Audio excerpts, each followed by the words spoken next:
Night Beat.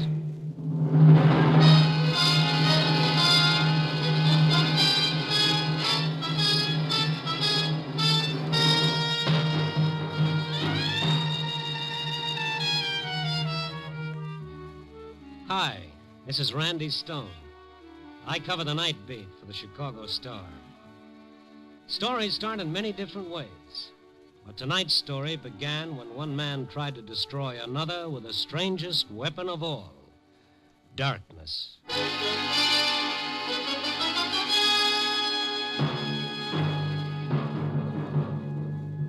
Night Beat, starring Frank Lovejoy as Randy Stone.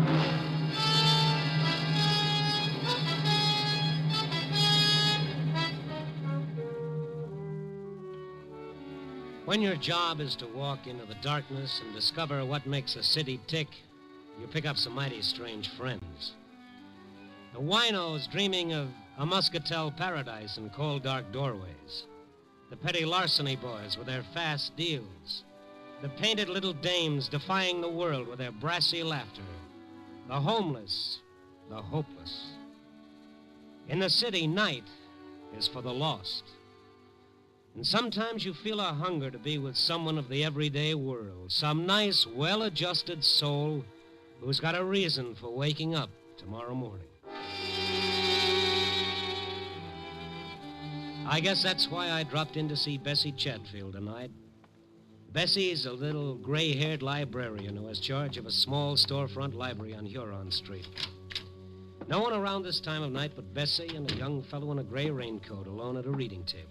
Mr. Stone, well, we haven't seen you, in such a long time.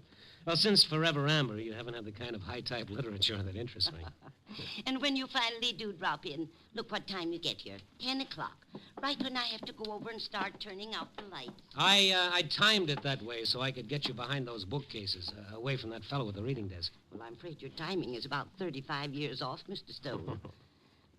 These light switches, why do they always put them up so high? Aren't you going to tell that fellow it's time to go home? This is the way we tell them. We flick off the lights and then flick them on again. First off, like this. No, don't do that. No! What? Turn the lights on quick.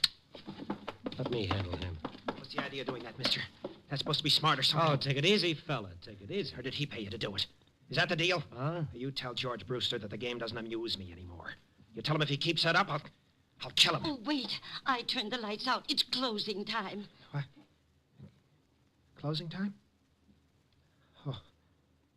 Yes, of course. What's wrong with you, buddy? You sick or something? Sick, yes, that's me, sick. Only mine's a childhood disease. Childhood. No, what in the world was that? I don't know. Ever seen him before? He's come in a couple of times this week. Spent all his time reading some reference books at the table. Seemed to be such a nice, polite young man. Considerate, kindly. Let's take a look at those books. Oh, my heavens, my heart is beating a mile a minute. And did you see his face? It frightened me. He was even more scared than we were. Of what? These are books he was reading? Yes. The Mind in Limbo, Abnormal Psychology, Modern Psychiatry. Why would he want books like this? Maybe he was looking for somebody in these books. Who? Himself, Bessie? Probably himself.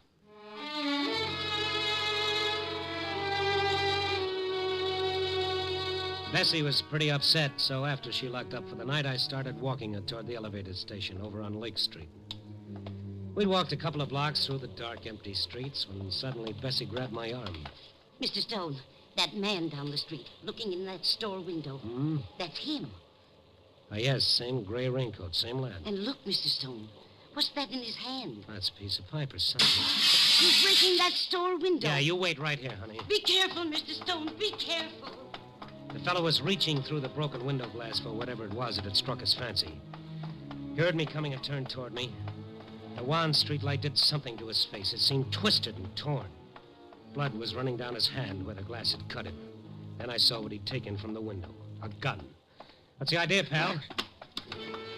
He spun around and started running for the elevated station down the block. And in the best tradition of the Rover boys, I stayed right on his tail. He turned back to see how I was doing, and he stumbled over a trash can near the curb. I caught up with him, grabbing his arm. Go on me. me alone. Let go of me. He slashed the gun across my face and began running again. I stopped long enough to take a quick inventory of my teeth. Up above, I heard the elevator train coming into the station. The young fellow had reached the station steps and was going up fast, trying to make that train. I reached for one of his legs. He turned and gave it to me right in the stomach. I folded up, and I just sat there. I listened to the train pull away with the fellow on it, and remembered what Bessie had said about him being such a nice, polite young man.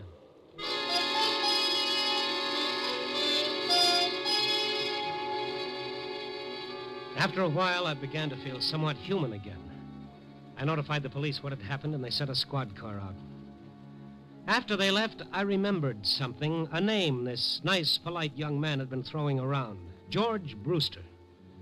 I found a phone book in a cigar store. There were 3 George Brewsters. The first number didn't answer. I tried the second. Hello? I'd like to speak to George Brewster. Oh, he's not in right now. Is there any message? Who is this? I'm his sister. Is anything wrong? Well, if this is the right George Brewster, something is wrong. Is there any reason why a young fellow should want to kill your brother? Oh, that would be Morrison. Oh, I warned George. Morrison, huh? Tom Morrison. Where does he live? Our old apartment, 612 Hamlin Avenue. What makes you think he wants to kill George? Well, this character broke into a store tonight and stole a gun. I sort of think he had your brother in mind when he did it. Oh, no. What am I going to do? Well, lady, I know what I'm going to do. As fast as I hang up and get another nickel into this phone, I'm going to call the police. Oh, I feel so bad. It's not really Morrison's fault, poor man. Oh, no. He's just a prince of a fellow. Goodbye, lady. I've got to make a call. But then it turned out that I didn't have a nickel. And on the way to the counter for change, I started wondering why the sister of the man he was going to kill felt sorry for Morrison. And why Bessie thought he was such a sweet character. And, well, the night was young, and 612 Hamlin Avenue couldn't wait, and I could call the cops later.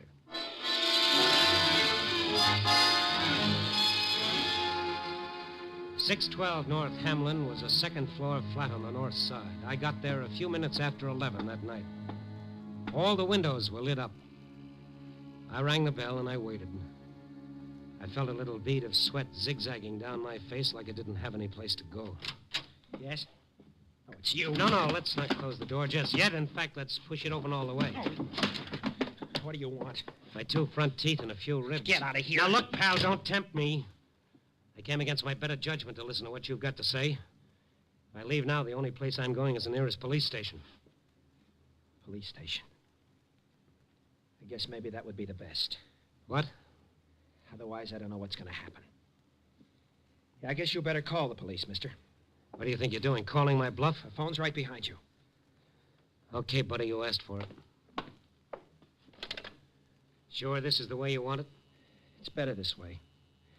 I'm at the end of my rope. I don't want to kill him. George Brewster? Yes, George Brewster. I know how it'll end if he doesn't stop. Stop what? Call the police, mister. You'd be doing me a favor. Since when have I got to do you favors? Well, why aren't you calling? I'm an Eagle Scout in good standing. I haven't done my good deed for today. You can't help me, mister. Stone is the name. What makes you so sure I can? Well, thanks for even wanting to. After that bad time I gave you. Bad time? That's the understatement of the year. Well, I was panic-stricken. He got me half crazy. Well, what have you got to lose if you tell me about it? No. Okay. Wait. I don't know. I'm like a drowning man grasping at straws. Look, maybe if you talked to Brewster, told him what he's doing to me, maybe he'd leave me alone. Well, you never can tell. But I'd have to know what I'm talking about. It's quite a story, mister. These lights. Look at them. Bright as the sun, aren't they? Lamps.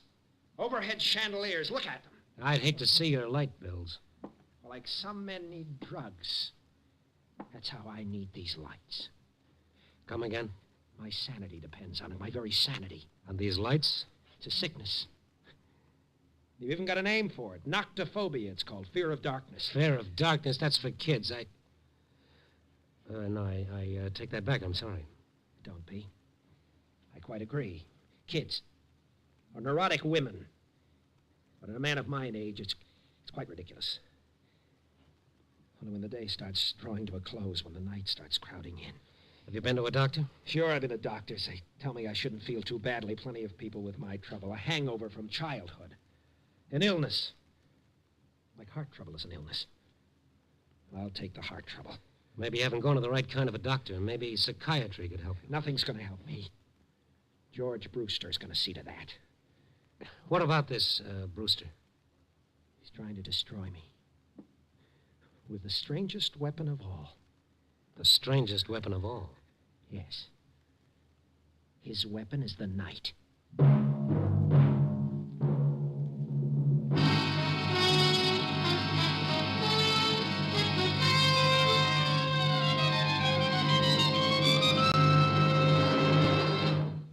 You were listening to Night Beat, starring Frank Lovejoy. In a moment, we'll return to Night Beat and Randy Stone. But first, we'd like to call your attention to another great NBC mystery adventure program. Every Sunday, you'll want to hear the exciting new Christopher London series with screen actor Glenn Ford in the title role. Stories for Christopher London are furnished by Earl Stanley Gardner, one of the most famous mystery story writers in America. There is no doubt about the greatness of Gardner's stories, and with the superb acting of Glenn Ford, Christopher London should be must-listening for every mystery fan. Make a listening date now to hear the exciting adventures of Christopher London every Sunday over most of these same NBC stations. And now, back to Frank Lovejoy as Randy Stone in Night Beat.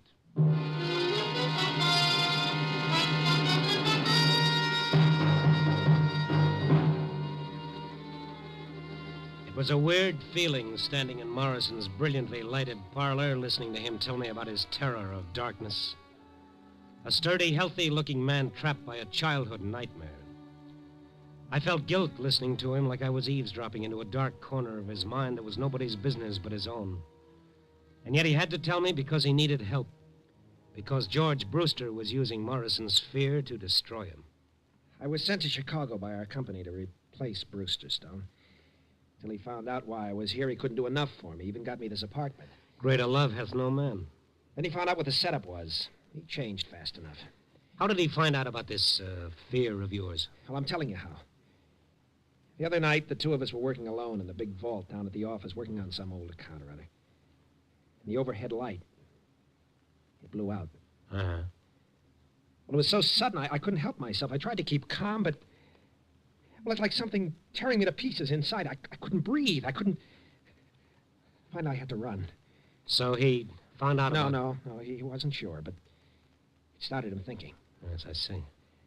Next afternoon, he came over to my desk. He was jovial, friendly, like he'd been in the beginning. Saying we'd been at each other's throats long enough. Inviting me to have dinner with him that night.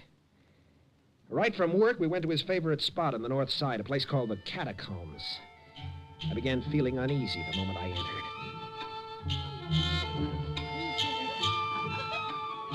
How do you like this place, Tom? That's okay, it's fine. It's been a favorite of mine for years. One spot in particular, the wine cellar. How do you feel about wine? I like it all right. Come along with me. I'm a wine man from way back. Say, George, I wanted to talk to you about that little outburst last night. They have a different wine cellar here with a different temperature for each type of wine. I haven't been sleeping well, you see. And... Me, I prefer a Riesling myself. Well, here we are. Huh? At the white wine cellar. We'll select our own brand for our supper. Here, I'll open the door. Yeah, this is a privilege only an old customer like me can get away with. Come on. Dark down there. That's why they've got this candle here on the ledge. Got a match? Why, A match, Tom. Yeah. Here. Okay. I'll get this candle going. Good. Now, let's go downstairs. George, you think we should do this on our own? Done it hundreds of times. Been coming here for the last 10 years. Well, now let's go down these stairs. Careful. Yeah. George, I was explaining about last night. The candle casts funny shadows, doesn't it? You notice how cool it is? 20 feet below street level here. Look, I want to talk about last night. I don't want any misunderstanding. Huh? It's just that I've been working pretty hard. Look, Tom. Would it make you feel better if you showed me you're not afraid of the dark? Okay, you can show me. I'll blow out the candle. What are you trying to prove, Brewster? Nothing at all. It's your idea. Where are those matches I gave you? You gave me some matches? Well, I must have lost them. It's not going to work, Brewster. I'm not insane, you know. I can stay down here until you're quite satisfied. Funny, isn't it, about the darkness? The way it seems to close in on you. The way you start thinking you can't breathe. I know, I can see how someone could... What's the matter, Tom? But this is ridiculous. Something so suffocating about a dark room. Stop it. Stop it. Only the heavy, smothering blackness. Stop it. Where are you going, Tom? Anything wrong? Anything wrong? Anything wrong? Ran out of that cellar like a kid scared to death, Stone. That was a rotten thing for him to do. Well, he's fighting for his job, Stone. He's not too young anymore.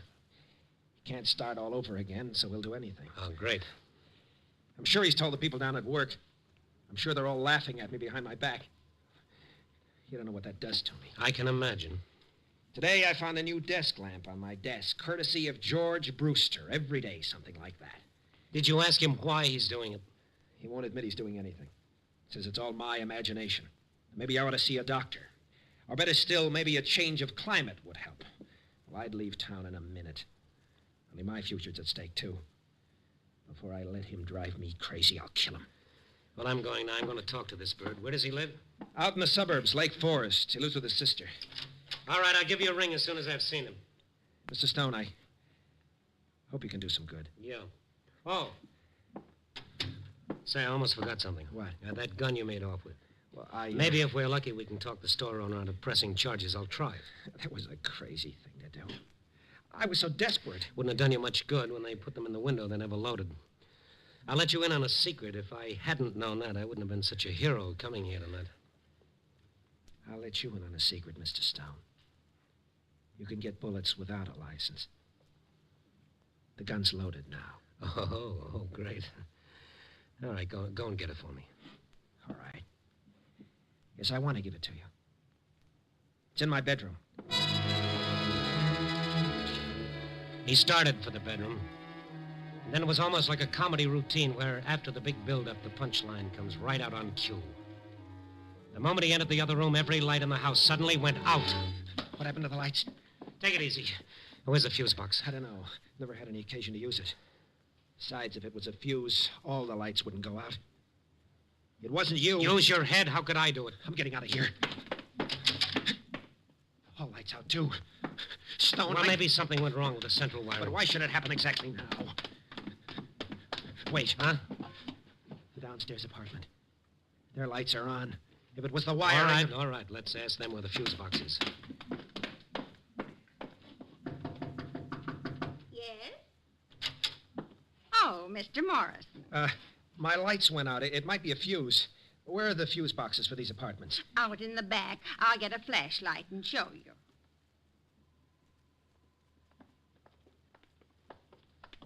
Here we are. The fuse box is right here below our meters. Whenever the people from the light company come out, they have a dickens of a time finding it. Will you hold the flashlight steady and let me take a look? Wait a minute, Stone.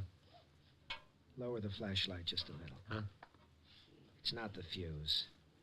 Look at the master switch on my meter. Look at the one of Mrs. Graham's. Why, somebody pulled your switch down to off. Yes. Yes, someone surely did. Well, here, let me push it up. There. And look upstairs. All your lights are on again. That's probably some kids playing a joke. Now, how do you suppose the rascals ever found it? It's so well hidden. I've got a theory that all kids come equipped with a special radar for finding things like this. Mrs. Graham, tell this gentleman who used to live in my apartment before I did. Why, Tell him. you know. He even got the apartment for you. Your friend, Mr. Brewster. But what is that? Tom, that doesn't prove he did it. For me, it does, Stone. For me, it does.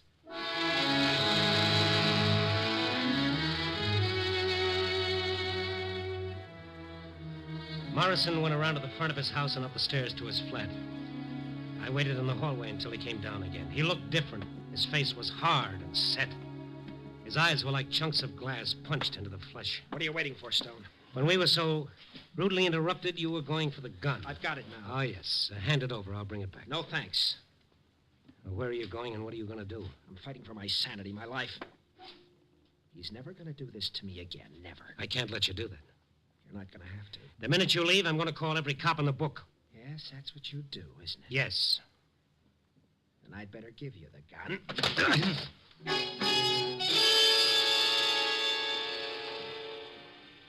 This could become habit forming. I dropped to my knees in the hallway, and then the hallway subdivided like something under a microscope, and there were 2 hallways, and then there were 4. And then everywhere I looked, there were hallways. Morrison tried to push me aside and get by me, only it was a whole circle of Morrisons. I grabbed at his legs to hold him back, and it was like grabbing at a centipede. Then all the Morrisons in all the hallways brought all their guns down on my one poor head. And that was it, brothers and sisters, that was it. Feeling better, Mr. Stone? Oh, if I felt any better, I'd call an embalmer.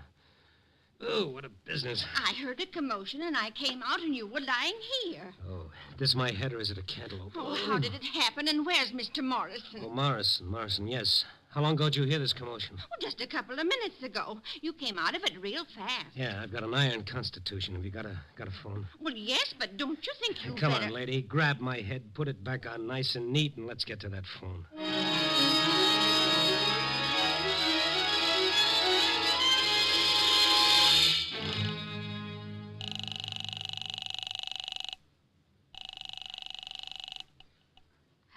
Hello, this is the fellow who called you before, Miss Brewster, about Morrison and your brother. Oh, yes. He's not there yet, huh? No, my brother is... I don't mean your brother, I mean Morrison. What? No. Is he... Oh, yes, he sure is. Now, give me your address, and the minute you hang up, get away from your house as fast as you can. Morrison's got a gun, and he's half crazy. Maybe we should call the police. Well, maybe we should, but I'm not going to. They'd throw the book at him, 10 years for attempted murder. I think I can stop him before he does anything. Oh, I can't tell you how sorry I am about this. Lady, you and your brother should be.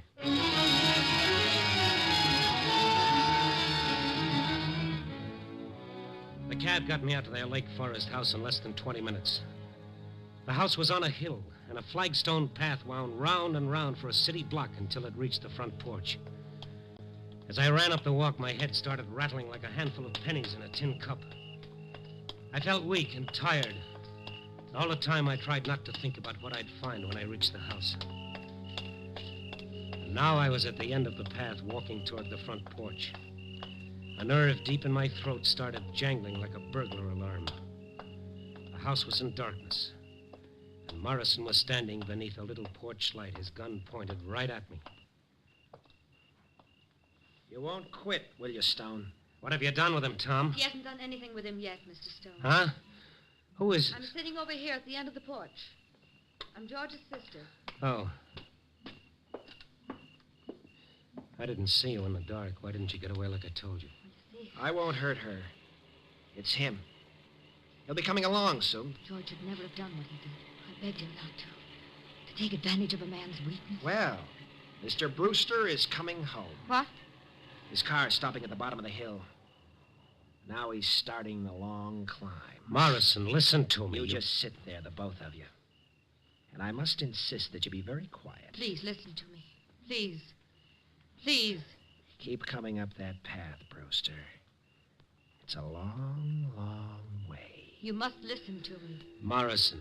You don't know what you're waiting doing. near the porch light, the gun in George his hurt hand. you. He shouldn't have done that. Far below the small But what figure you're of doing George is Brewster so making a much long, worse. slow Don't you climb. realize that? You're going to kill George because he found out about your fear. But don't you see? George is afraid, too. Of bigger things. Of being 53 and seeing his whole life going down Brewster the had drain. stopped at the first landing to That's catch why his he breath. hurt you. Now he was Back climbing into up the wall. path again. He was fighting. Maybe for his 100 life, just steps as you from were his fighting death. for yours. I found myself counting the steps. Why are you afraid of Closer. the dark, Mr. Morris? Don't you see? If you weren't afraid, George couldn't hurt you anymore. Please, listen to me. Keep your voice down. If you try to warn him, you both die, too. Keep coming, Brewster. Yes, he kept coming.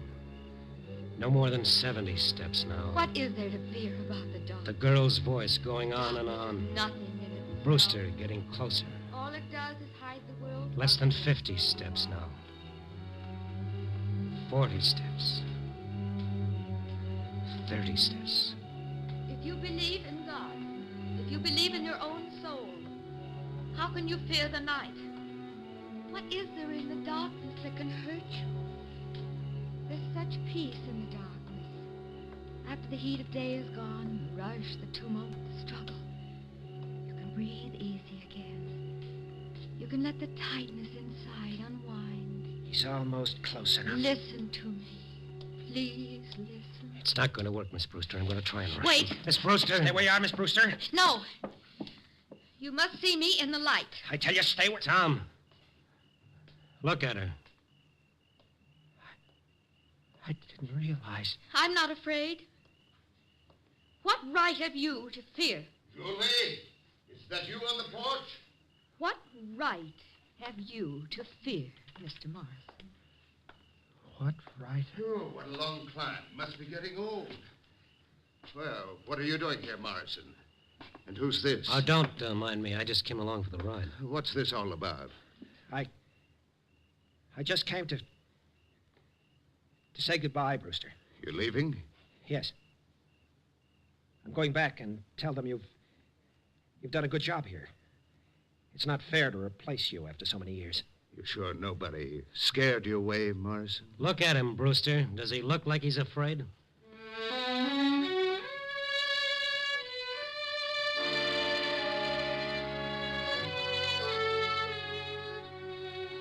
I don't know if Julie cured Morrison of his fear of darkness. Cure is a pretty strong word. But maybe she helped. I kind of think so. I do know this. It's going to be mighty hard for Tom to fear the darkness, knowing Julie is not afraid. For neither Tom nor I will ever forget what we saw as the porch light lit up her face. Julie Brewster, who did not fear the darkness, was blind.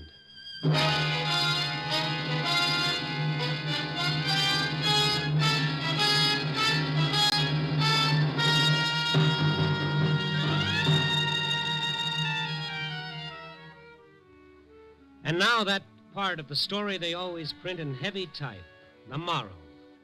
And don't smile so indulgently. Morals are very nice things. Some of my best friends have morals.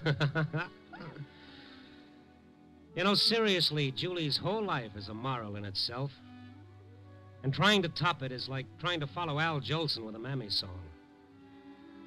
The best you can do is tip your hat to the fellow who wrote, "Out of the night that covers me, I thank whatever gods may be for my unconquerable soul." He must have had someone like Julie in mind. Well, 4 o'clock in the morning, stale cup of coffee, a tired sandwich, and a story to dictate, and I worry about my unconquerable soul. Ah, me. Give me a rewrite.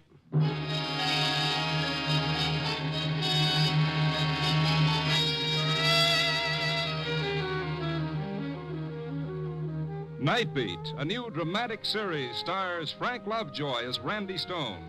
Nightbeat is written by Larry Marcus and directed by Warren Lewis. Music by Frank Worth.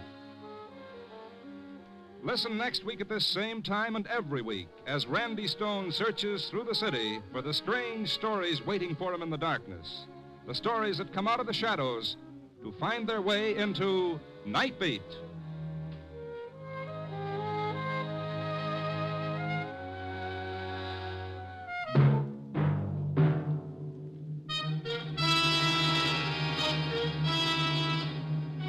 Stay tuned for Brian Donlevy and Dangerous Assignment on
Good morning, weirdos. I am back. Yes, I am back.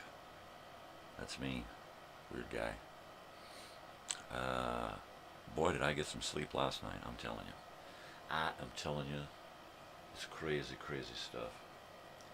I forced myself. I literally forced myself to go to bed last night. That's hot stuff. Hot, hot. Hot, hot. Hot, hot, hot, hot. So, yeah, I uploaded about 15 videos yesterday. 13 maybe? 15? 13, 15? I haven't got actual hard count yet.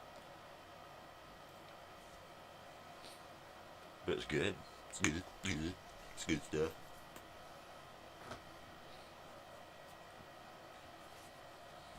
Last night's nighttime nonsense and nostalgia, even though it started late because of my own technical difficulties, it was a really good show. It was a really good show, you know.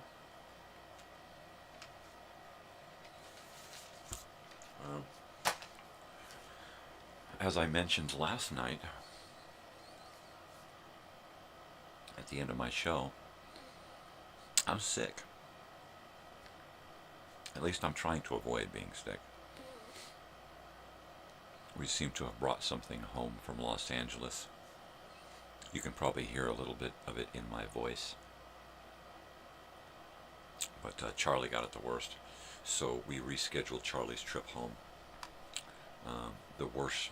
There's nothing worse than being on a long distance bus ride when you're just miserable.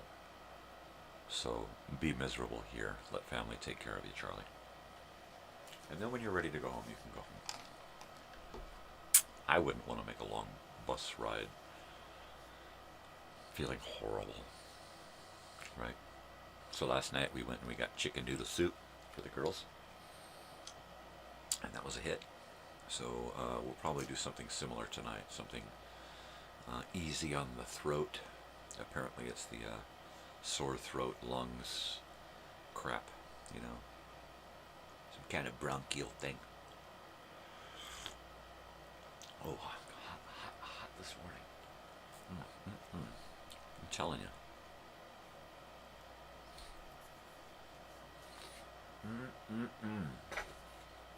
Hey, it's Thursday. Did you guys watch the movie last night, The Day the Earth Moved? Phenomenal movie. Really, really cool.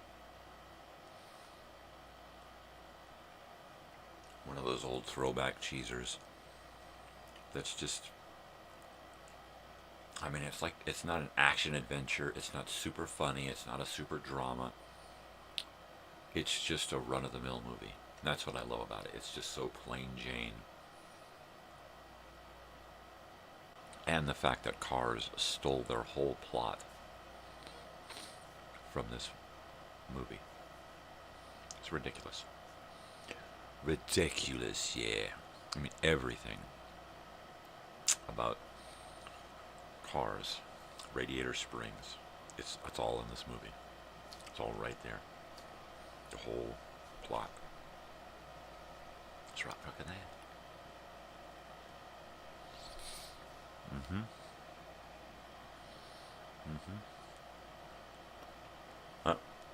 Honest. I ain't lying. Well, good old Throwback Thursday.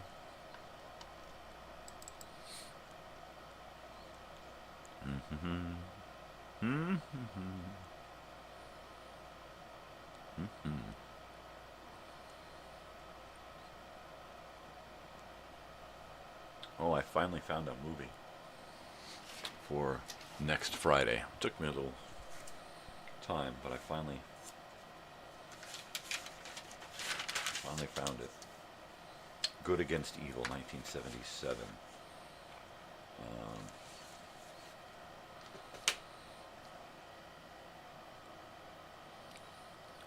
Starring Dak Rambo.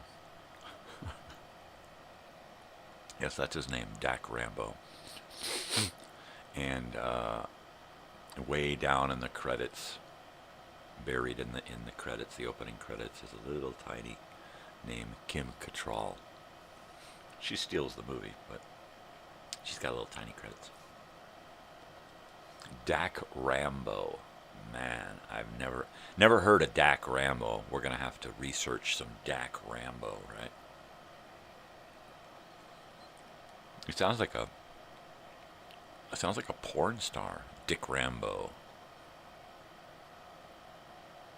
I bet you he was. I bet you he was a porn star turned mainstream, right? Mainstream.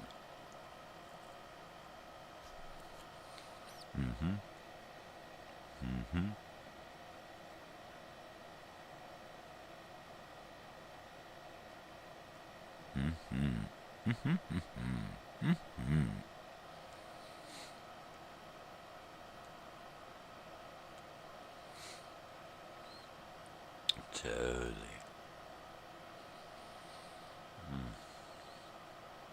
I had soup last night. I'm not a chicken noodle soup guy. You make a good chicken chowder, and I'll get into that. Something thicker, stew-like, right? I just don't do chicken noodles. It's too Campbell's, you know.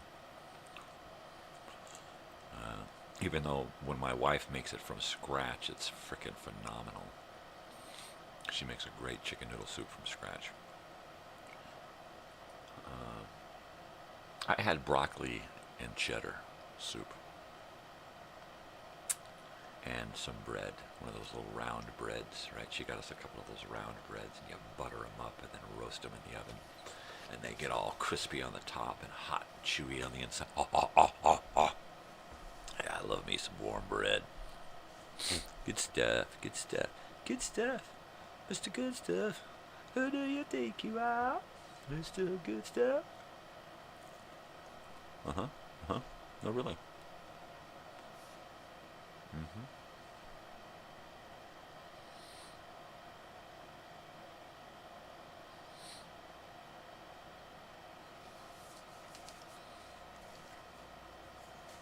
Yeah, so I'm going to start putting together weekly programming cards for next week.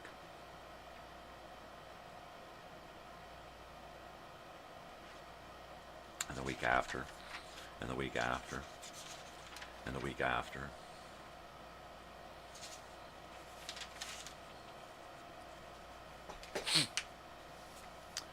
Yeah, and there's a lot of, X-1 episodes out there,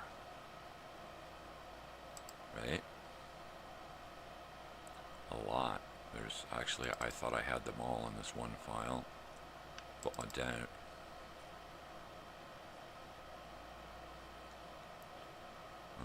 Audio files.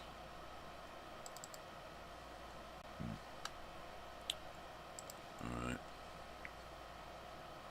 So, I have all of these original audio files here. External hard drives. Alright, stop. That's enough of that.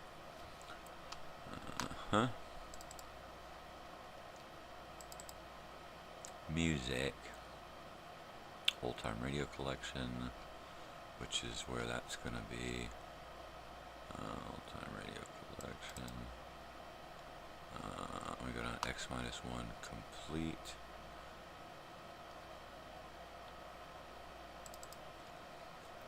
And it's not complete. Yeah, I guess it is complete.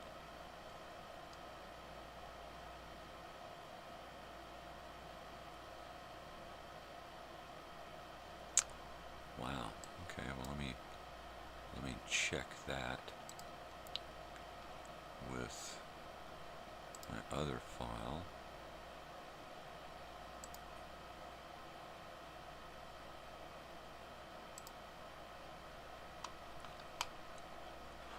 Okay.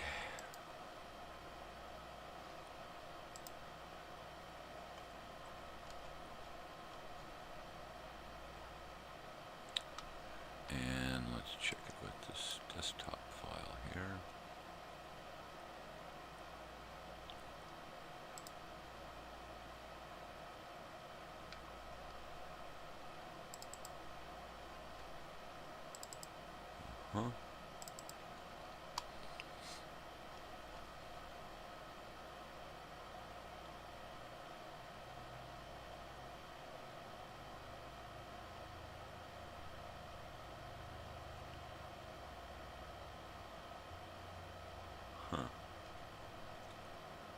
Why does it feel like I don't have everything? Let's copy to. No.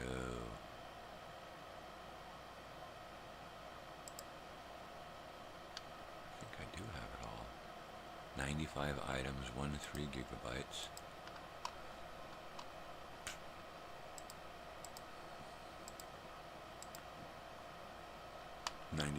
Items, 1.3 gigabytes. So it does appear to be all there.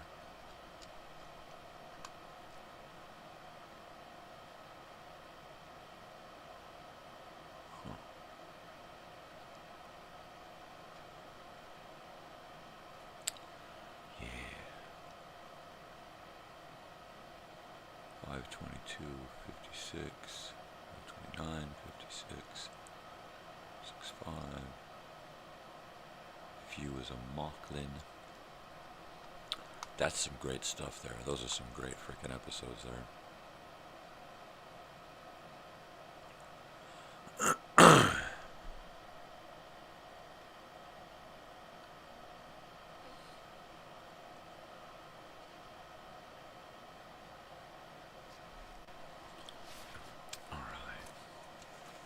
So this is what I do when I sit here alone, is I catalog old episodes of X-1 here.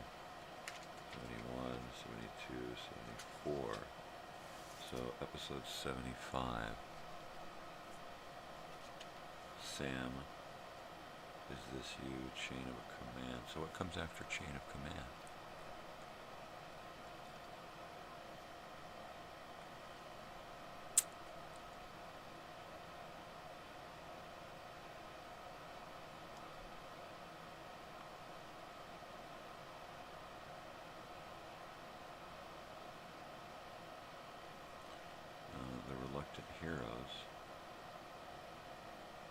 Sam, is this you?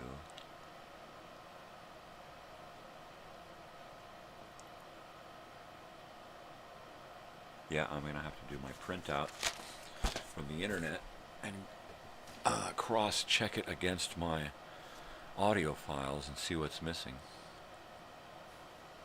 Right? Because some of my X-1 uploads are missing episodes because they're just repeat episodes. So I'm going to go back and title those. This is episode this, and also repeat it as this episode. But there are some missing. Which means breaking out the printer, making a hard copy of both lists, and just sit there and double checking everything back and forth. I know if there was in a database here, I could just run a check one against the other. But I'm old school, so I have to do things old school style. Because that's the way I am, people. Take it or leave it. Like it or lump it.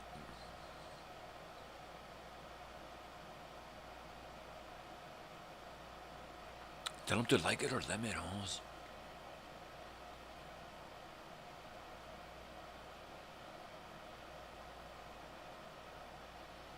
Oh, it just made me think of the movie La Bamba. My mind just raced through that movie so quick. It's like when I get an image of a movie in my head, the movie plays in my head at like ultra fast speed. Boom, the movie's over. Which comes from watching movies over and over and over and over again. You know, where you know everything about the movie, and you think about a movie, and it all just unravels right there. Just boom. Mr. Big Stuff. Who the heck do you think you are, Mr. Big Stuff? You're never gonna get my love. That's good stuff right there. Totally.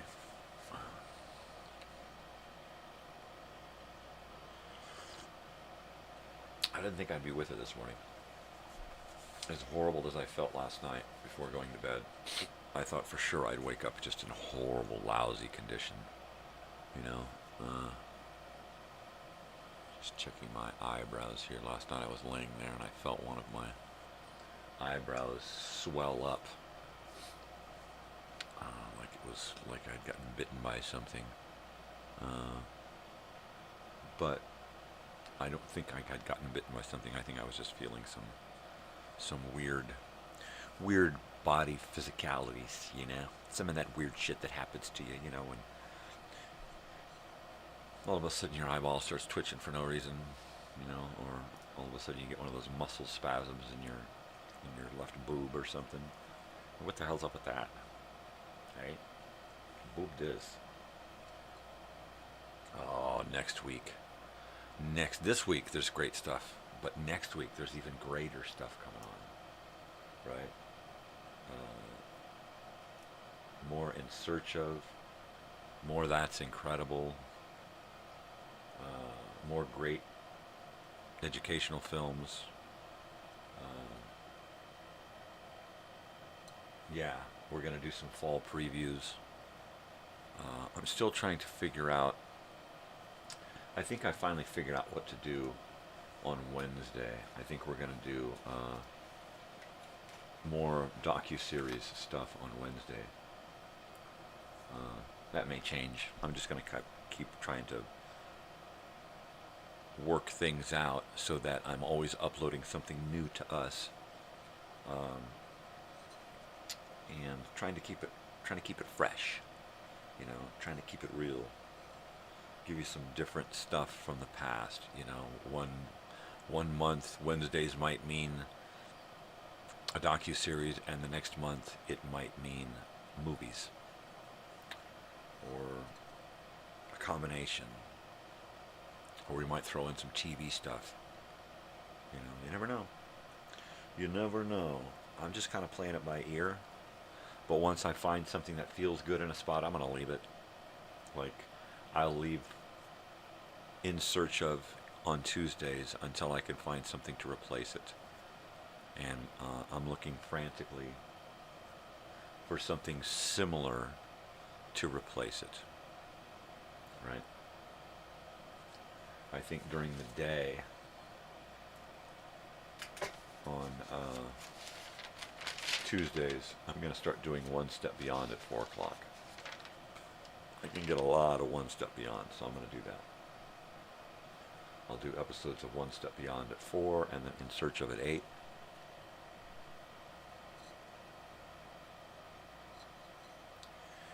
I know they're only half-hour shows, but I figured during the week people have a short attention span, you know, with work and their phones. So 20, 30-minute episodes of stuff seems pretty appropriate during the week. And then creep up to an hour-long show, mostly during the week. Friday night, I want to give an actual feature-length movie, something kooky, something zany, something weird. I tried loading up Monstroid. I tried loading up, what was it, Death something? Death Watch or something. I tried loading up a couple of 1980 movies, and they were still getting chewed on by the copyright people, so I found something from 77 that I had been holding on to, and I thought, alright, well, I'm going to use that, and then I guess I'm going to go after more 70s and more made-for-TV movies, because nobody's making DVDs and out of made-for-TV movies, and they're not putting them on streaming channels yet, so I don't think I have anything to worry about. Oh yeah, baby. Oy.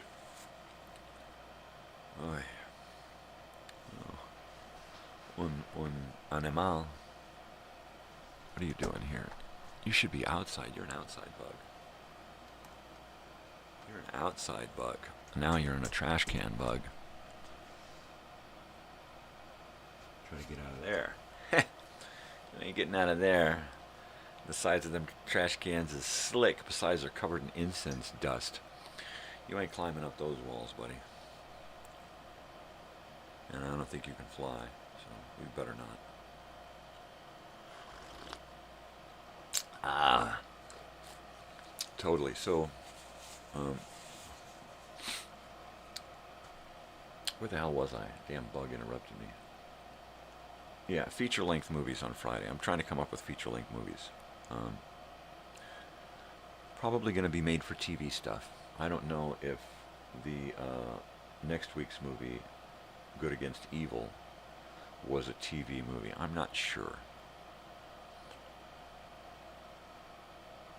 I don't know. I'll have to check it out.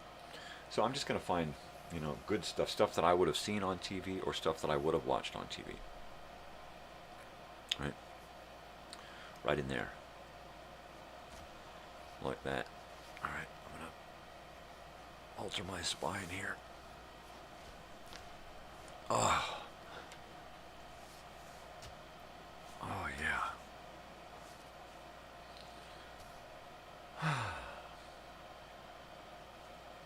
Oh, I opened up the hole on the wall, on the inside of the wall. No, it wasn't drywall, it was plywood, and I had mudded over the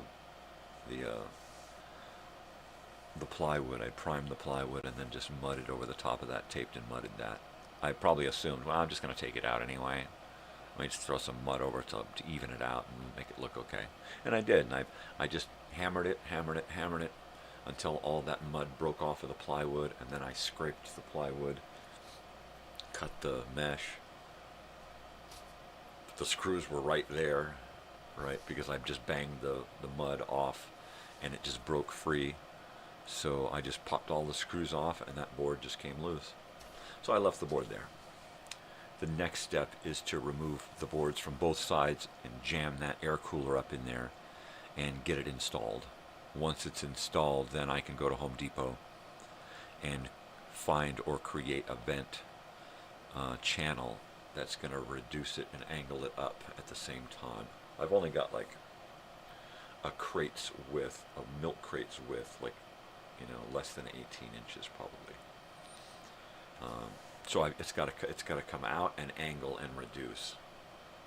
So I may have to actually make something for that. And I can already see the flat version of it and how it needs to be cut and angled so that it will roll up and stitch and at the same time fit a large round hole and reduce down as it angles up to a smaller, and basically I've got a small piece up here that wraps around with a couple of little flange tails that I can attach screws to, right? This one here has got to be as big around as the vent hole on the swamp cooler, but at the same time it has to be shaped like a funnel so that it can reduce down, and at the same time the bottom half of this funnel needs to be extended out and angled up with that shorter piece that then wraps around, right? So I've got a piece down here that wraps around to create a funnel, and then the end of it bends up and then wraps around, to create the upward shaft, right? And that diameter needs to be the same as the tube that's going to attach to it. So it should be pretty easy to figure out how to create the flat design and then bend it into the shape that I need, stitch it together with screws, and then tape the hell out of it with duct tape. And then attach my outgoing tube, one of those accordion laundry dryer type tubes that they use up in the attics, right?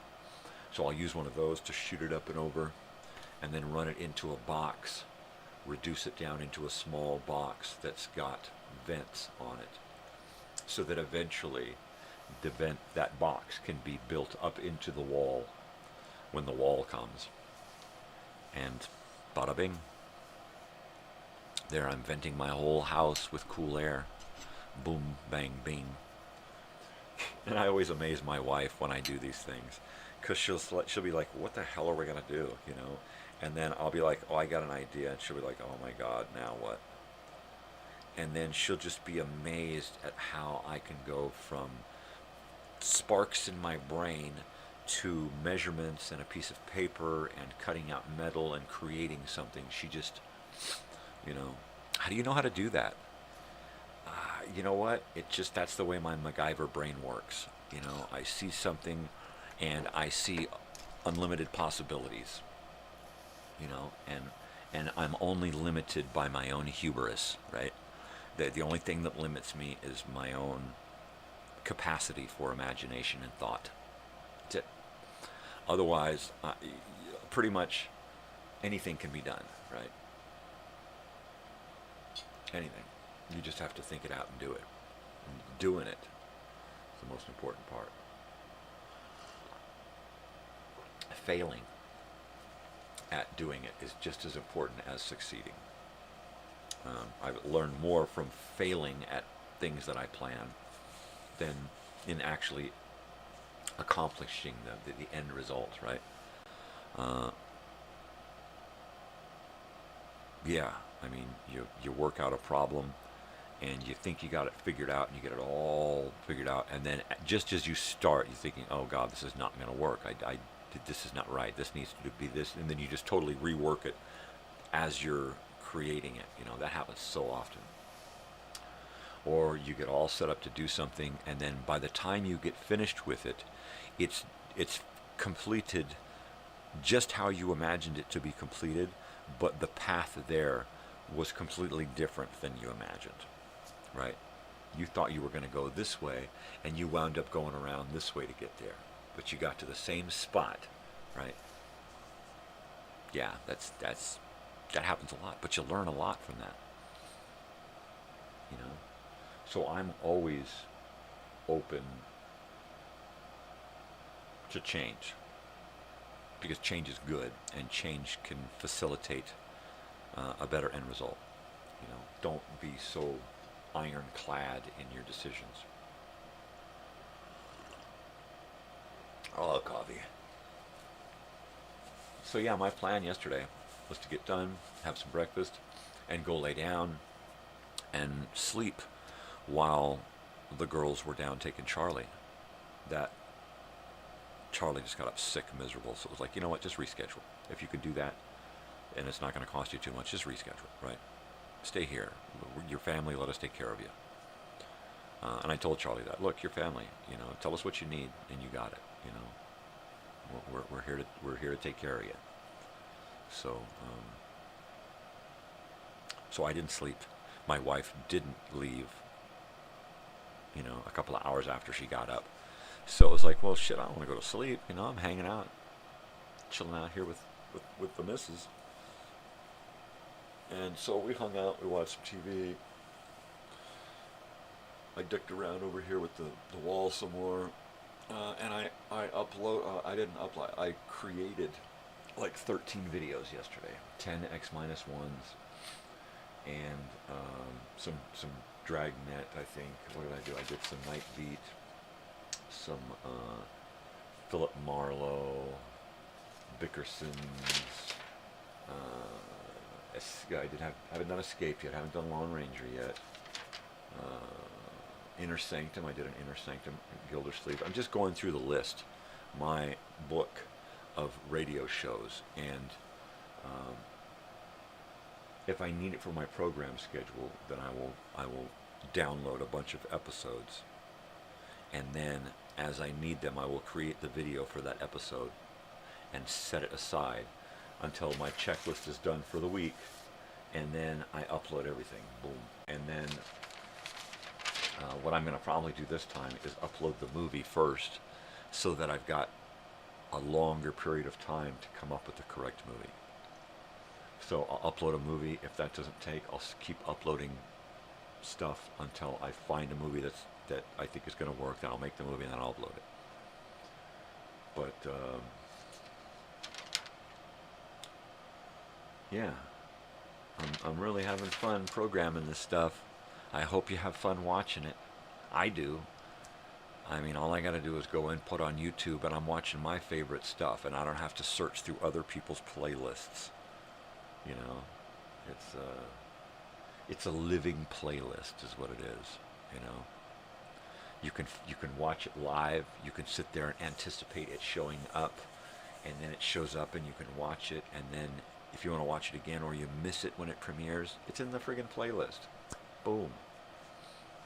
It's so cool. It's just like live TV programming, right? Commercial television without the commercials, right? And without the waiting for a rerun. If you want to watch it in a rerun, boom, grab the playlist. So it's like the best of both worlds, right? It really is. It's fun. Fun. Arr. So yeah, I get into this thing where it's like, all right, I'm gonna make a video and see how it goes, and then it goes really quick, and it's like, okay, well, I'm gonna make another one, and I just kept. It was taking me probably 45 minutes to make an X-1 episode. It would take me a couple of minutes to create a graphic, save it, upload the stuff into the video program, swap it out from the last video, remove the audio, put in the new audio, remove the graphic, put in the new graphic, fade everything correctly, test the end, test the beginning and the end to make sure they fade in and fade out correctly, correct the end title where it tells us what episode it is, so I correct the episode number, correct the episode title, correct the writers, correct the title in the file name, and then save it out.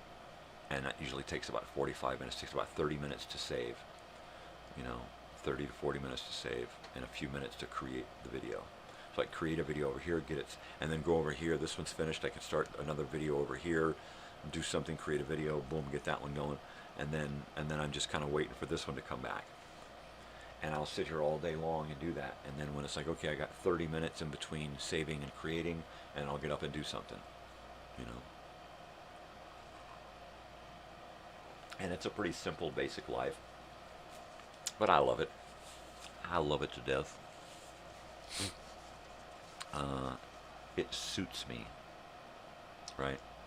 If I'm required to get up and go work, I get up and I go work. If I can get out of going to work, because I work with my wife, because there's only one house, and there's not much going on for her either, so she's like, no, I'll just take care of it myself. Mainly because she probably wants to get away from me, get out of the house, go out and do something, have a little time to herself. And the houses we clean are never really, if it's horrible, I get a call, come help me, it's horrible. And then I go help. Usually it's, if it's a one house deal, it's 50-50 if we're going to both go. If it's more than one, we're both going. And then we'll take two cars and we'll kind of slinky over to the other houses, one stays and one goes to start another one, and one finishes and then comes and meets, and then the other one takes off and the other one finishes, and it kind of works out like that, And we try to split up the work evenly, I try to take the grunt work, I try to take the work that I wouldn't want to do, right? So scrubbing toilets, cleaning bathrooms, washing dishes, and scrubbing counters and windows and floors and that kind of stuff. That's kind of my wheelhouse. The wife, she does beds, bedrooms, laundry, and helps with the floors. So we kind of split it up, so we're kind of balanced. Sometimes she is quicker and she overlaps into mine. Sometimes I'm quicker and I overlap into hers. And then we just finish it up, get the hell out of there. It's like, all right, how much time you got? What, 10 minutes, 15 minutes? All right, I'm out of here. I'm going to the next house. I'll start laundry when I get there. It's such a fun job, really it is, because it's so fucking easy. It allows me to think. It allows me to create, imagine. I'm constantly talking into my phone, a song lyric, a story idea, some fantastic remedy for making my show better, whatever. Or I'm just in the bathroom scrubbing a toilet, shaking my ass to the music with 50 voices running out of my head, so it sounds like there's a whole party going on in the bathroom, and you open up the door and it's just one guy, and you close the door and it sounds like 15 people in there, and you open one guy, 15 people, one guy. It's crazy. He ain't lying. Leave him alone, Harry.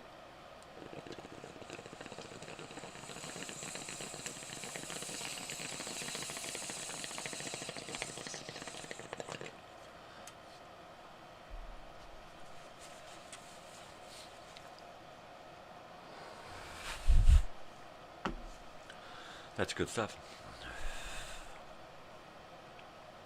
Good.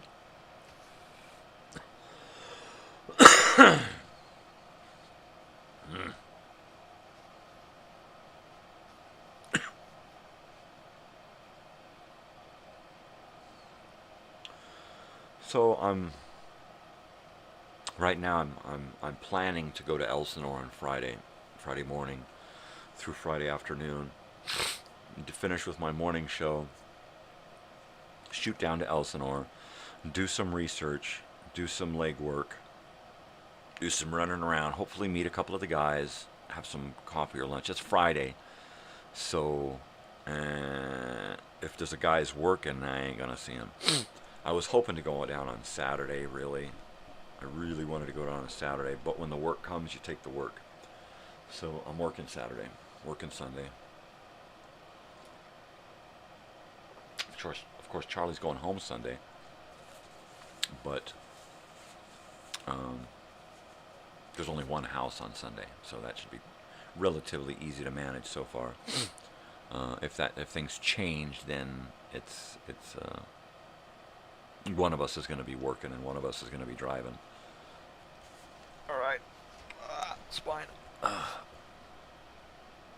Oh, I'm telling you, man. I'm telling you, animal. These Nazis ain't kosher. I keep imagining that there is an algorithm listening to everything that I say and grabbing onto certain words and cataloging me and categorizing the things that I say, right? What kind of things? Is he subversive?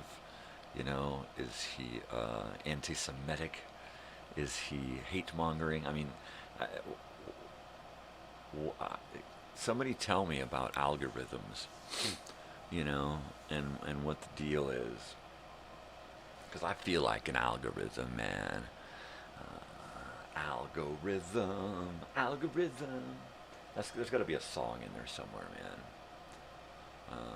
I'm a little removed from my own music right now. I've kind of given myself over to the 20s and the 30s. The other day, I just went to my radio show file, chose a bunch of songs, hit play, and piped them through my stereo, and sat here and listened to them aloud. You know, usually it's in my headphones. The radio show happens in my ears.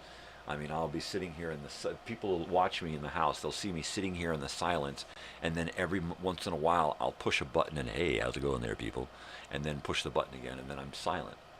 And they don't hear the radio show that's going on in my head. They don't hear all of it put together because I'm not blasting it out, because I can't have it out here because my microphone will pick it up. I'm thinking about getting a couple of old-style speakers, right, with a switch, a kill switch, so when I'm not on, when the microphone is off, I can hit the speakers and listen to the show, right? And then, because I try to listen to the show here on my phone, but it's 30 seconds later, so I can't rely on it to synchronize my show. I have to listen to the show live as I'm doing it, right? So I thought, okay, if I have, where my headphones are plugged in, I have speakers jacked in as well, and they just have an on-off switch right here. So when going live mic, speakers off, live mic, boom, speakers back on, we're hearing the music again. And that way I can be outside my head, outside the booth, and listen to the show with everybody else, right? That's pretty cool.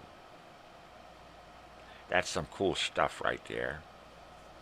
But I also find myself listening to more of my records lately, where it's like, okay, I'm gonna sit here and I'm gonna just save all day long, right? I'll put on records and just play records all day long, sit here and create a video, save it, get up, turn an album over, sit here, create a video, save it, put on a new record. And so I could just listen to all kinds of stuff, anything I want, really.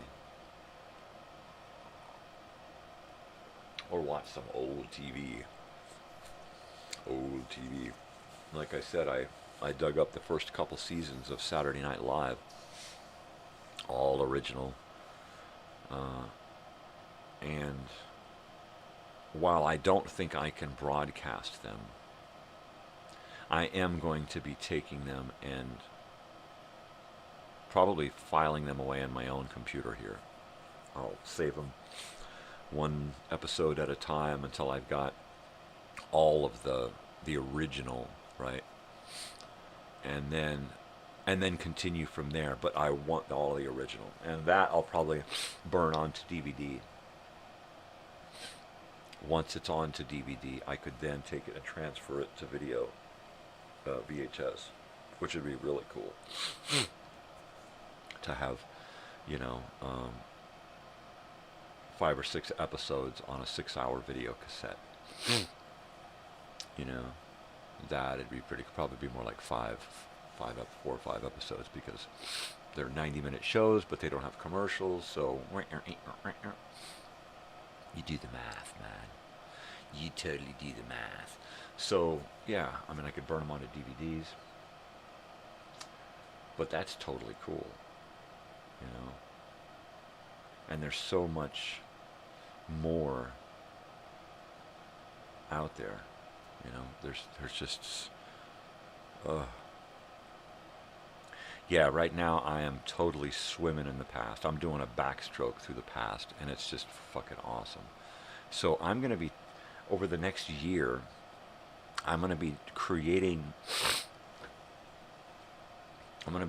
video files for the event, right?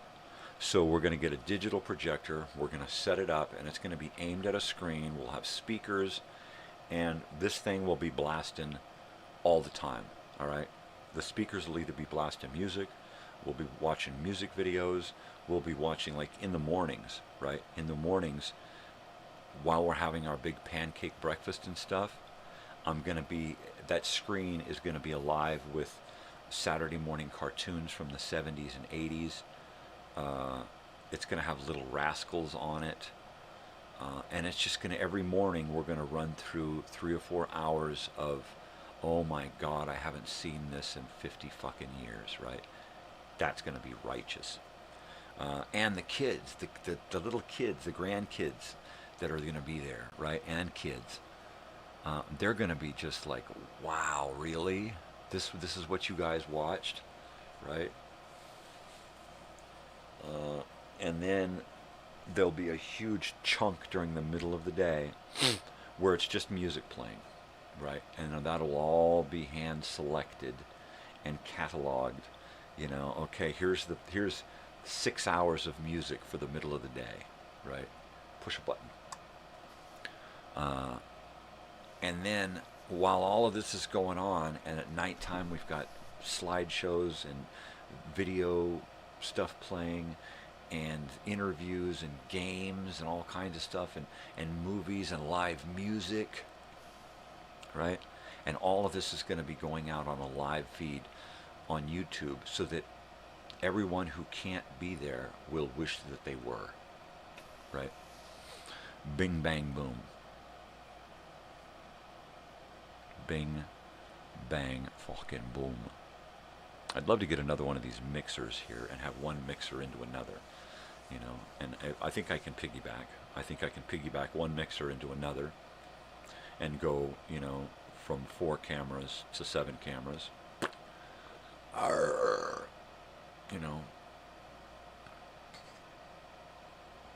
from 3 cameras and a graphics computer to 6 cameras and a graphics computer, with the ability to key into areas. That's great. Totally.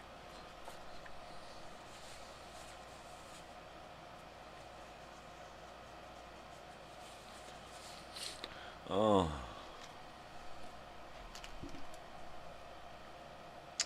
So,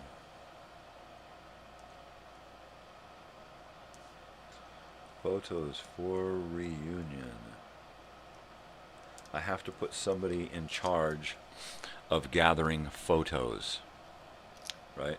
I guess I could do that. Send me your photos in this, to this email, right? If you have something greater to send me, a packet of videos and stuff, well then just stick it in a thumb drive or on a disc and mail it to me. I'm old school. It's easier to work with if it's a hard copy anyway. For me anyway. So at some point I'm going to have to put a post in the event calendar thing that says send me your videos and your photographs of people past and present, alive or dead, for videos. If you send somebody who's no longer with us, please send their information, their full name, their birth date, their departure date, right? Let's make this so when I flash the photo up there and series of photos and video or whatever, that we've got the correct information and the correct spelling. I don't want to, I don't want to screw anyone over. I hate it when my name gets misspelled, Michelle Mondry with 2 E's at the end, So let's do that. Let's get that ball rolling. Like I said, I'm trying to do my schedule thing so that I can free up time on the weekends to work on stuff, which means at some point in my calendar it's going to be contacting individuals and saying, look, do you have time that we can do a video chat and hang out together and discuss the whole idea in length and get you on board to commit to 1 or 2 jobs, right? And they're nothing that requires a whole lot of actual physical work, right? Labor. Usually it's more than likely it's going to be looking into a digital file somewhere on a computer and going, yeah, okay, that's happened. And then a few days, a week later, getting a notification that something happened, and you look in and go, okay, so-and-so has done what they're supposed to do, okay. And that's pretty much what it's going to be until we get closer to the end, and then it's going to start to get a little more interesting. But at the same time, as it builds and snowballs and gets bigger, so should our ability to be able to deal with it, right? We should be able to roll with it as it's getting bigger. So, shirts. I want to get on shirts ASAP. Fundraising is going to be the most important part of this. The more money we raise through shirts, the more fun we can have, the cheaper the ticket price is, right? The more people that get involved, the lower the ticket price gets and the more entertainment we can have. I plan on it being a festival style event, okay? Something where you don't want to leave. You don't want to, I'm gonna take a break and go drive around. And it's like you're gonna be like, oh man, I wanted to go drive around, but I'm gonna wait for the tour so I can go with a bunch of people and we can drive around together. How's that? Yeah. I'm gonna really be torn between what to do during the event. More than likely, I'll want to stay there the whole time and oversee what's happening there, and give others the charge of going out with people and running them around and bringing them back at a certain amount on a certain schedule, right? It's like, okay, well, let's take 3 hours and run these people out around town, take some pictures, do some things, grab a drink or some lunch, and then come back and be here for the early evening stuff that's going to be happening, like, really soon. So, yeah. I should have live music showing up in the evenings and perhaps staying for the day, the evening, the night, the weekend. I mean, it just depends on how people feel. The entertainment that I bring out are going to have the option of staying as long as they want and getting to know everyone there, and because it's going to be more about forging new relationships, especially with the people that we haven't seen, especially with those people that we've known forever, but we don't know. So it's going to be all about forging new relationships. So that's why I'm like, well, bring different people, bring new people, bring people that never been to Elsinore, bring people that don't even know what the fuck Lake Elsinore is, right? let's open this up, make this an experience beyond imagining, right? I know, he's like, this guy is a fucking cheese ball. Tell this guy to shut up. Time to warm it up. No, but really, once we get closer, you're going to start to see the picture, you know?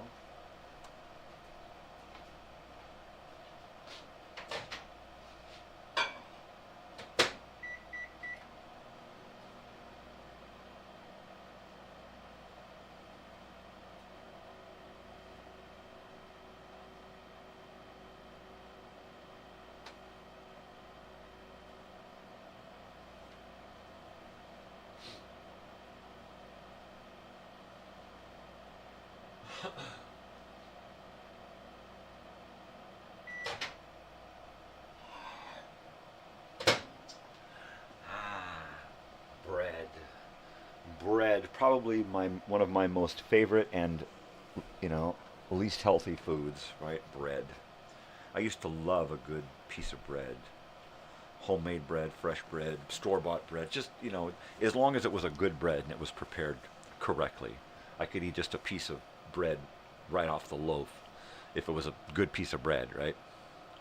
And now, since my tastes have changed because of that sinus infection years back, bread don't taste the same, especially white breads and white buns and that kind of stuff.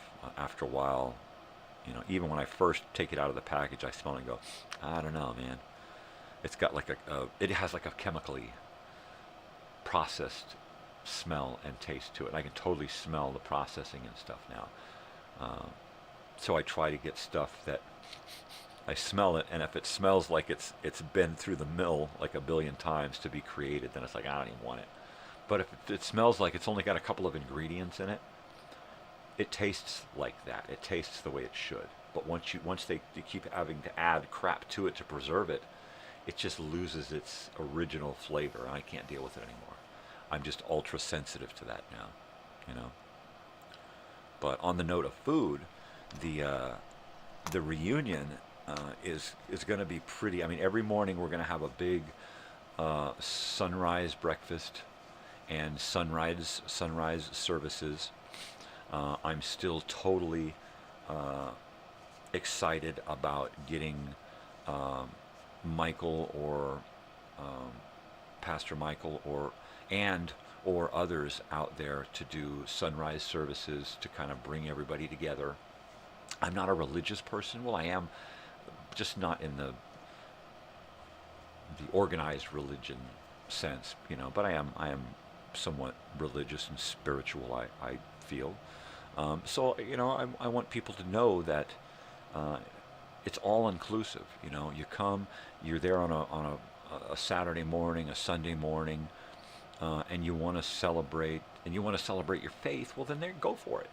You know, this is the time to do that. We're all going to get up together, and we're going to watch the sun come up, and we're going to have the smell of bacon and pancakes, and it's just going to be awesome, you know. And then after that, the cartoons start playing, and the Little Rascals, and the kids are rolling around on the lawn on blankets with fat bellies from breakfast, watching Spanky and Alfalfa run amok, you know. Thundercats go, Deputy Dog, whatever. And I'm just going to put together every morning a video that takes us to, all right, it's time to go out and have some fun. It's like 10 o'clock now. It's time to go out and have some fun and get some lunch while we're out. If not, if you're at camp, there'll be a whole selection of cold cuts and veggie sandwich stuff for the people who are just going to be left behind or don't want to go anywhere, you know. And then when we get to dinner time, like Friday is going to be about dinner, right? It's just going to be about dinner. There'll probably be some people running around at lunchtime with a sandwich in their face, right? But it's mainly going to be about dinner time. And Friday will more than likely be burgers and dogs, you know, because that's going to be something where you can just keep the fire hot. And it's like, are you ready? All right, let me throw a couple of dogs and burgers on. All right, you're up. Who else is you're ready? Okay, let me put some more. And we can just kind of feed people as they want to eat, kind of a thing. And then Saturday, I think, is the day we're going to do a big giant fiesta, right? And have everybody involved in creating a big giant meal for the whole group, right? And I think probably Mexican, because everybody loves Mexican food, and in Elsinore, in such close proximity to Mexico, we all grew up on Mexican food. Everybody from Southern California, you know, half their diet was Mexican food. So we're probably going to do something like that. We'll have probably a big crock pot filled with chicken tostada stuff, a big pot of beans, a big pot of rice, some carne asada, some chicken, you know, whatever else we can shoehorn onto that barbecue, you know, for Saturday night for a big giant fiesta, and just tortillas and fresh veggies and beans and rice to beat the band, right? Because I used to work at El Pollo Loco, and my wife is Mexican, so we can cook, right? When we get in the kitchen, just look the fuck out. So I'm thinking we're going to have, you know, 3 or 4 barbecues and a couple of those big heavy-duty burners with the big giant pots for cooking turkeys, only they'll be filled with beans and rice, you know, and then, you know, wall-to-wall tortillas, you know, an entire barbecue filled with carne asada, one filled with chicken, you know, one filled with veggie kebabs, you know, if that's what people are into. And we'll just make the beans so that they are meat-free, make the rice so it's meat-free, and then make a shitload of mixed vegetables that are Mexican style and some kebabs, right? And there's the veggie section. So, you know, you take what you want, you can add meat or subtract the meat, bada bing, but everybody's eating, and everybody's eating good. And then Sunday, it'll be something a little bit easier again, something akin to burgers and dogs, right? Something. So there's that. There's going to be live entertainment Friday, Saturday, and Sunday nights. I'm hoping that we can get a lot of the local guys to come and hang out and party, but also entertain, right? I would really love if Charles could come out and hang out with us one or 2 or 3 days, but at least, you know, grace us with his guitar playing for an afternoon or an evening or a morning. I mean, if he just wants to get up and get out there and play guitar for a couple of hours while we're all having breakfast, you know, or during sunrise services, just sit back there and play while, you know, Pastor Michael is doing his thing, or somebody else wants to get up and yeah, I mean, it's just, gosh, it's unlimited possibilities, you know. John G and his group of buddies that jam 80s rock and roll stuff. A few of the other guys from the 80s, 70s, and 80s. And hopefully, you know, it'll come together. You know, I have high hopes. Hopefully I haven't shot myself in the foot with my family trying to be assertive and say, hey, you know, if you're going to see me for who I am, you know. And that may have pissed off some of my family, but, you know, it had to be done. It was a long time coming, you know, and I just got sick of being seen as something else. So hopefully I haven't alienated anyone too much, because I really do want to get them involved, and I want to work with them side by side on this stuff. But I had to do that so that going forward, it wasn't the same old bullshit, you know. It just had to be done.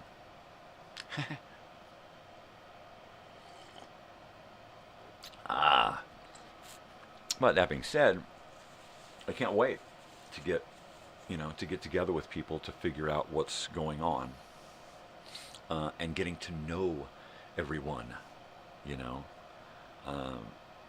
really getting to know everyone, you know. That's the important thing, you know, having some some actual connection to people, because we know a lot of people from our past, right? But we don't really know them.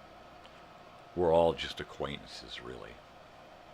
So if we could change that, that'd be great, you know. It's nice to be here, and it's nice to be remembered, but it's better to be here and for people to actually know you and not just think they know you. And it's better to be gone and actually have people remember you the way you want to be remembered, right? Not the way they have this little picture in their head, you know, but an actual, real, truistic image of who that person was when they're gone. That's really cool. That's important.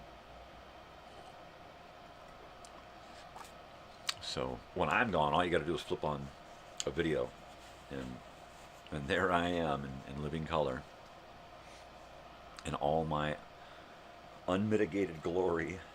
What are you gonna do, eh?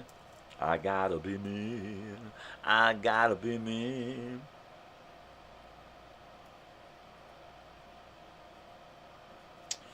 Yeah, I am probably one of the most unchanging people I know. You know. But at the same time, one of the things that's never really changed about me is the fact that nobody really knows me. Nobody. You know? Well, my wife and daughter, they know me. They've given me the opportunity to be me and accept me, no matter how fucking weird I am. Yeah, but for the most part, everybody that I know, they don't really know me.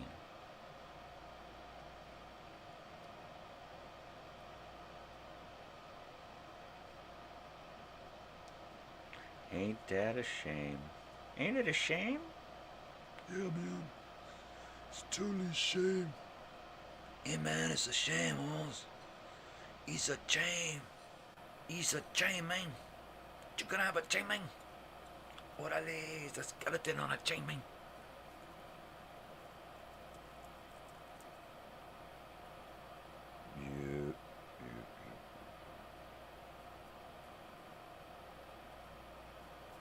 I've had people living in my home, you know, a person living in my home for a year who didn't want to take the time to get to know me. I was like every day, like trying to make some kind of connection, and the person was like, look at this cool video, you know. What? We got an opportunity here, you know, to bridge that gap. And what do? You pick up an axe and start swinging at the bridge. What the fuck? What the fuck?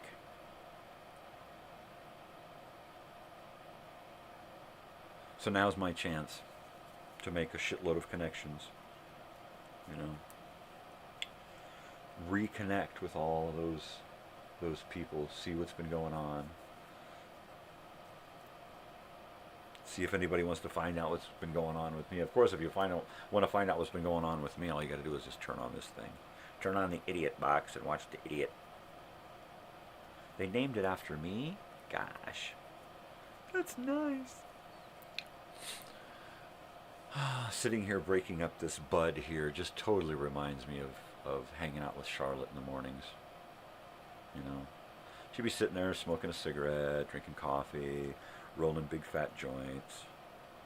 You know, she'd get the first one rolled, and we'd sit and we'd smoke it and drink her coffee, and we'd smoke, and then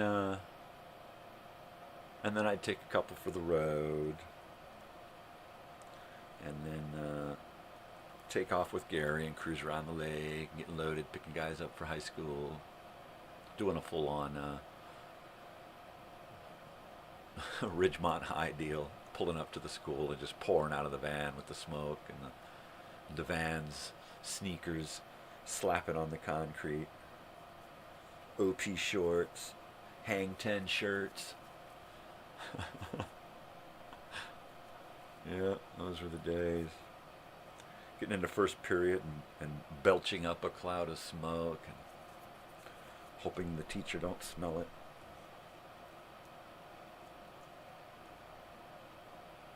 Yeah.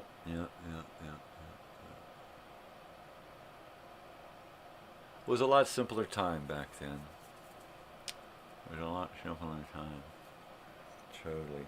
Yeah, it'll be really neat to... I've only been able to reconnect with a few, very few people over the last 10 years, right? A lot of those people I reconnected with at Andrew's wedding in 2013. Gosh, I can't believe it's been... Have you really been married that long? Are your kids really that old now? Wow, man, that's fucking heavy. Oh, I can't wait for us to be hanging out there at the lake and for my daughter to be chaperoning your kids. That'll be cool. That'll be fun.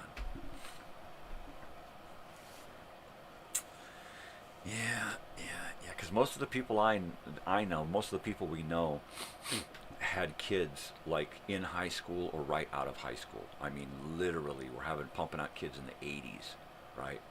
And to me, that always seemed like, wow, they got their shit together. They're starting their lives. They're, my gosh, they're married. And they have a kid. And they're, now he's got a job. And it's like, and it always just blew me away how people could just fall right in line and do what was required of them, And of course, I wasn't raised like that, so everything always seemed alien, all that stuff really, and it still does, it's alien for me to think about doing a 9-to-5 job and being clean shaven and answering to some jerk who can't do his job as well as I can, right?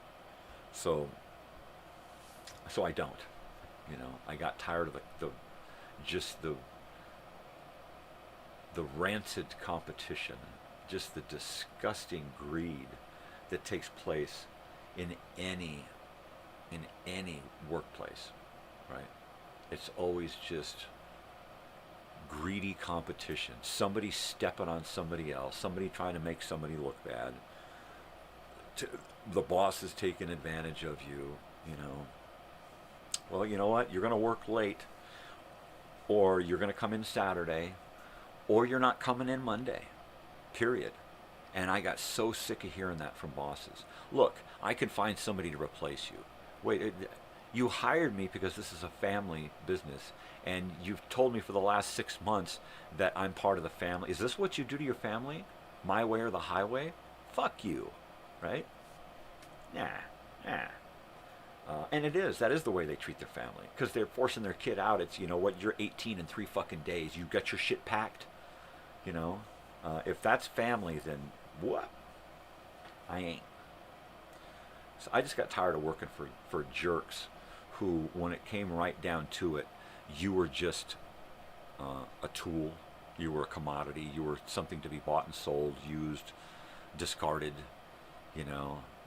They use you up and they throw you away, and then they bring in somebody else to replace you.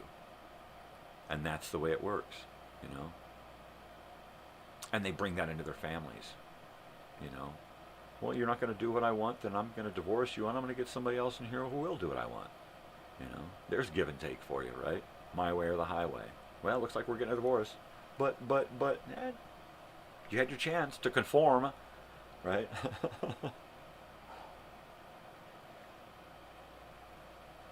I'm telling you.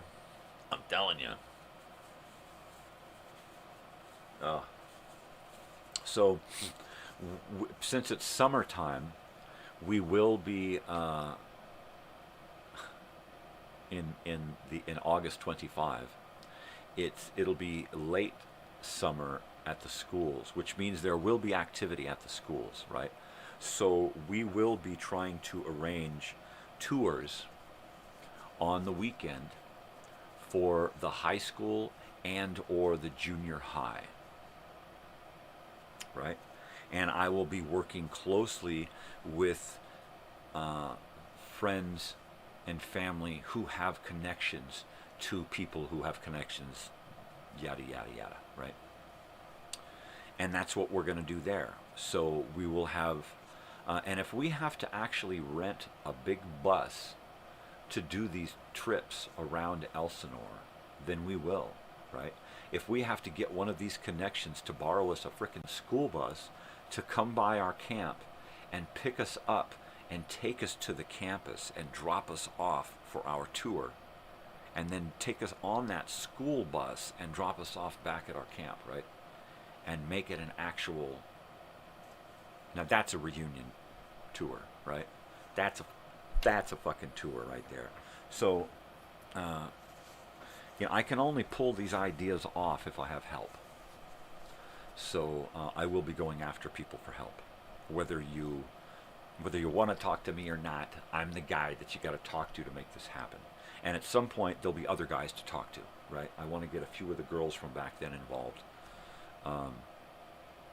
Hopefully people who live in town, and some key people who I know would be totally perfect for the jobs of secretary and treasurer and co-chairman, or whatever you want to call my position, right? Co-host, I guess. Because I need a co-host to have all of my backup information, and who can do all of the things that I can do once they get to town, right? Somebody trustworthy, somebody that I know who's always been trustworthy, somebody who's always on the ball. So I've got a few people in mind, and I don't want to give up any names until they've committed, but because I don't want to put them on the spot. But I do have some ideas for who I want to work with me on this, which means, of course, every month, maybe 1 or 2 texts. As we get closer, the texting and the faxing and information back and forth will get more and more frequent. But for the most part, it should be, gee, I haven't heard from so-and-so in a while. Oh, look, there's a message there. It's been a month, but he was right, Every month, we'll get an update. And I want to start to get a hard count between now and 6 months in, right? Start getting a closer count on who wants to come and who's going to be there, right? So I posted the final choice for the dates, which is the 15th through the 18th, because I didn't want to have it on any of my family members' birthday. I didn't want to have it on my birthday. I didn't want to have it on anybody's birthday who were real close to me. I didn't want to have it be about me or about them. The last time I tried to plan this, I planned it for my birthday weekend, and I thought, well, that was a stupid thing to do, which of course jinxed the whole thing. So that it was years later, just recently, that people are looking at this post from that try, thinking that it has something to do with this. And while the idea formed back then a couple of years ago, this is a totally new thing with a lot more people willing to be involved, right? So yeah, I totally can't wait to get get some back and forth on this with people. It's going to be great. It's going to be great. My ideas for the music, the entertainment, are just off the hook, right? I'd love to get John out there on a Friday night. I've got an idea of what I want to happen on Saturday, and I got an idea of what I want to happen on Sunday. But Friday night, I really think that if we start the weekend off with some heavy hardcore rock and roll from the 80s, which and if we can get him to also work with a couple of the other local guys that I want to come there, and maybe form like a 1980s local super group, right, for a Friday night, and maybe then a Sunday night, a Sunday evening deal. There's nothing going on Monday except for wrapping everything up, goodbyes, and maybe another tour, right? But the festivities are just going to be Friday night, Saturday night, and Sunday night. And it's going to be from Friday morning till Monday evening. So it's a pretty long weekend. But at the same time, we're going to be there for a whole week, from like Wednesday back to Wednesday again.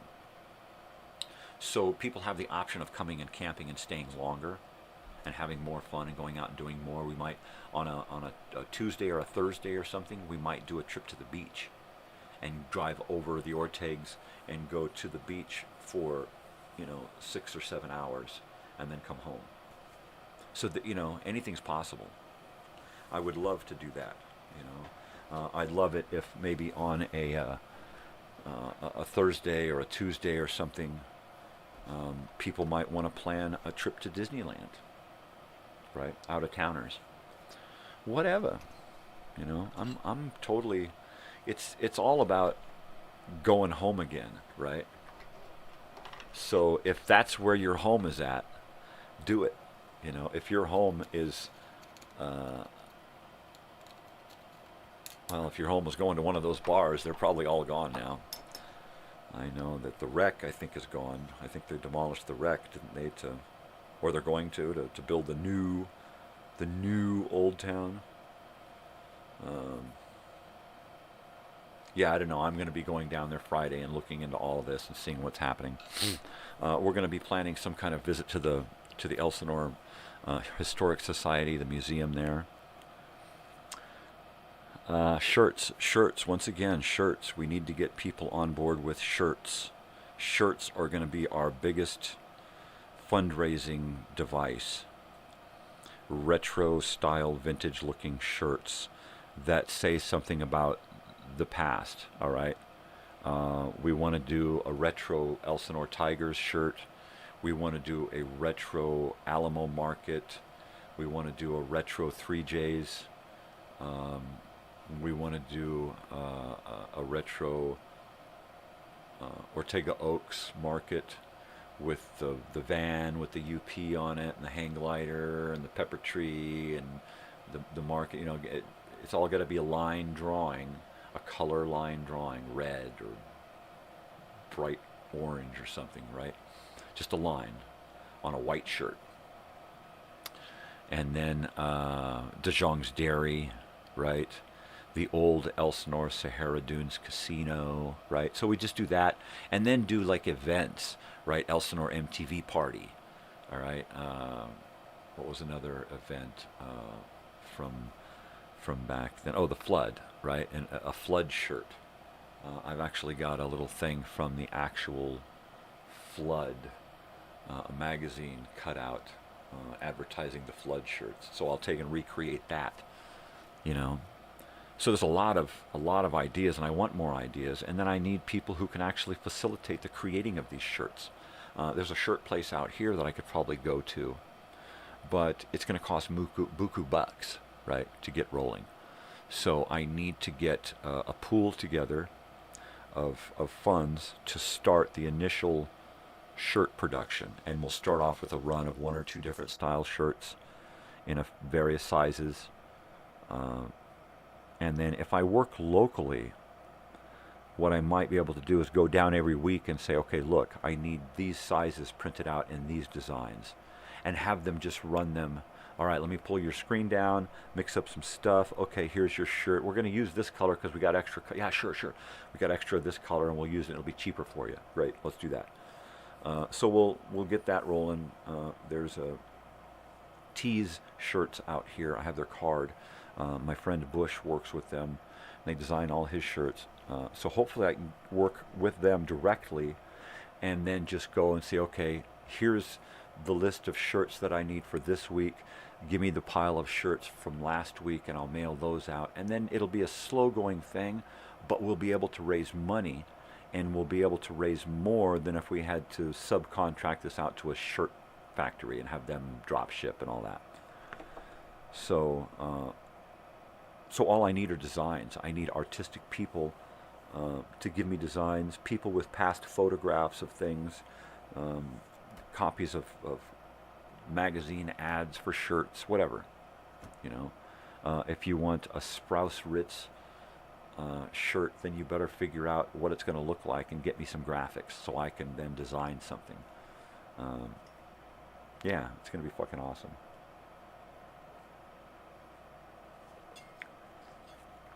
So many, so many things about old Elsinore are going to make a great t-shirts. And if I can get them printed out as they come in ordered, it's going to save us so much money, right? While the shirt costs, we're going to try to keep the shirt cost as high as possible without being a price gouging deal, with everybody's knowledge that, look, the money that you're paying for the shirt is a donation for the event, and you get a shirt back. That's basically what it is. A $50 donation or more, and it gets you a shirt. You know, you donate $1,000 and see what kind of stuff you get from me. You know, I'm gonna get, well, gosh, you give us that. Oh, here, take this and take this memorabilia and this here, this hat. You know, I mean, the works. Here, take 3 shirts. You know, so that's the deal. You know, it's going to be on a volunteer basis with the help.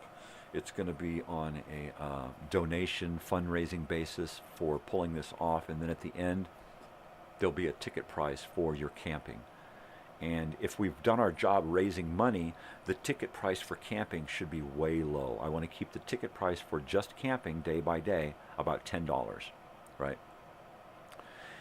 If we haven't done our job with fundraising, then the ticket price for each day is going to be about $50, so that we get that $50 donation to make everything happen throughout the weekend.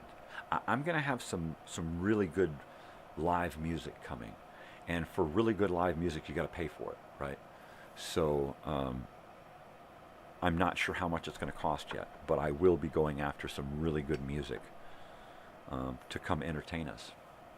Stuff that we've been listening to since the 80s, and stuff that we've never heard before, but makes us feel like it was back in the 80s, right? So that's what I'm going after. People local to me here, people local down there, people from Southern California, but, you know, people like us. Gosh, it's going to be so much fun. It's going to be so much fun. Bong hit.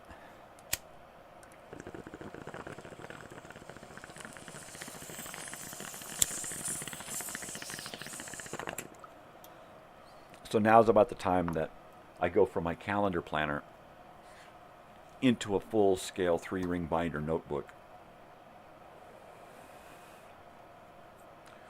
with the planning of the entire event. It's going to be from the first day, Wednesday, of camping, when we first show up, till the day we leave on Wednesday. I'm going to have it hour by hour, day by day, what's going on. What's going on with behind the scenes and what's going on out in the reunion. I want to try to plan this so that everyone takes part in the event itself, and most especially that those of us who are working to pull this off aren't stuck doing work the whole time, right? I don't want to plan this and then have to be busy the whole time and never get to schmooze with anyone, never get to go out and sit down and listen to the music. That's the whole thing, you know. So everybody will have, at some point during the 4-day weekend, everybody will have a job to do at some point somewhere down the line, you know. It's like, all right, which camp is in charge of cleanup for this meal? Which camp is in charge of helping out with the kids? Which camp is in charge of going down to the check-in booth, which will be a canopy set up down at the there's this island, right, this big chunk of property out at the Elsinore West Marina, and it all channels into this little dirt road that has water on one side and a fence on the other, right? And it's just this little dirt path big enough for a motorhome, right? Down at the end of that, we're going to put a canopy and a checkpoint, and you have to have your wristband or a ticket or something in order to move past that point, right? If you've already been here, you've got a wristband. But you have to be recognized, and you got to be on a, what's your name? You got a wristband? Come on in. You got a wristband, but you're not on the list. Who are you? Right? That kind of a thing. We don't want to have people just showing up, right? It's going to be for everybody, but you got to have a ticket. You got to have a reason to be there. You got to have an invitation. You know, you can't just say, "Oh, I'm going to go," and then just show up. If you do, you got to go through the checks. All right, well, wait here, and I'll call somebody. And then they get on the walkie-talkie, and they call somebody down, and somebody official comes down and either finds them on a list or checks them out and makes sure that they're okay. Okay, we just heard from somebody back there that you were invited. You're supposed to be here. Let me add you to their party and give you a name tag and a wristband, right? And it has to be that way, or it's just going to be chaos. It'll be pandemonium, right? There has to be some kind of official capacity in the pulling this off, or it's just not going to be. It's not going to be cool, right? We'll have people crashing, and we don't want crashers, right? We don't.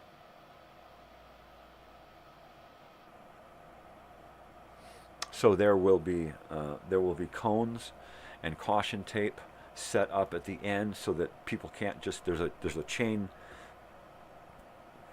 gate, and then there's a gap, and then there's where it channels down to just that path, and that's where we're going to have our stuff set up. And there'll be more cones and caution tape. Private party, do not enter, so that late at night when there's nobody there, right? Or maybe we'll get a couple of them 20, 30-year-old kids to go out there and camp right there,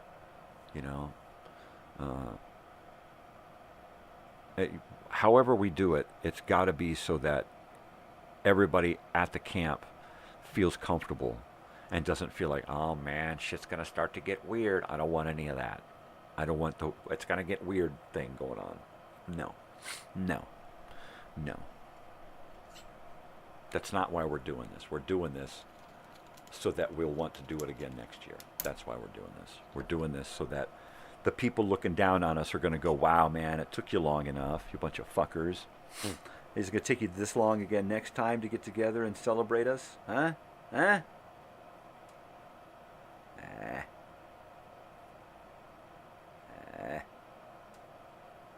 Dude. The tours, right? There's going to be 2 days worth of tours, right? And we're going to have, okay, look, this tour and this tour are happening back to back on Saturday. Tomorrow we're doing the same thing, only in reverse, so that if you went to one and didn't want to go on the other, or one overlapped into the other, or whatever, you can go the next day and do the, so you can get both things going on. And I think we'll have one side of the lake and then kind of an overlapping, but the other side of the lake and the Ortegas, and kind of do a thing, and then maybe there'll be just a separate trip up into the Ortegas to do that thing and go for a hike, a nature hike, and then go to the ranger station and do that little thing there, go to the candy store, that. I feel like any other trips further out of town may not work because they're so far away. Now, the whole idea of doing a wine tasting trip, I think that's going to be upon a certain group of people who like to go out and do, probably a bunch of people who are used to going out and doing that kind of thing are going to want to do that kind of upper echelon, higher class kind of thing, event. And they'll be, okay, well, look, it's real important that we have you here. Go do your thing. Here's your time schedule. Try to get back by this time because we're starting this event and we need you here for that. And it's going to be one of those types of things. And then we'll have a group of people that go off to Temecula and boom, boom, boom, boom, boom. Look, here's an itinerary. Try to stick to it, because this itinerary for doing the wine tasting is going to get you back here on time. I've already worked it out. I've already called people and figured out what is going on. You guys are reserved. All you have to do is be there at this time and then get to the next place. And here's your driver. So don't even worry about it. You know, just do what the driver says. Go in, taste your wine, have fun, do your tour, go to the next fucking place. You know, and do it and get back. You got 6 hours. You know, you're going for a hike, you got 4 hours. You're doing the tour over here, you get 3 hours. You know, and try to give everybody the opportunity to do as much as possible by pre-planning things, so they're not walking around scratching their heads going, wasn't there a thing that we liked to do with the place? And no, we've already figured that out ahead of time. Look, it's on the map, it's on the schedule. Look, here's this tour, pick one and go. Take your own car and go. Here's a map. You know, oh wow, look, I forgot about this place, let's go check it out. You know, totally. I'm gonna do that.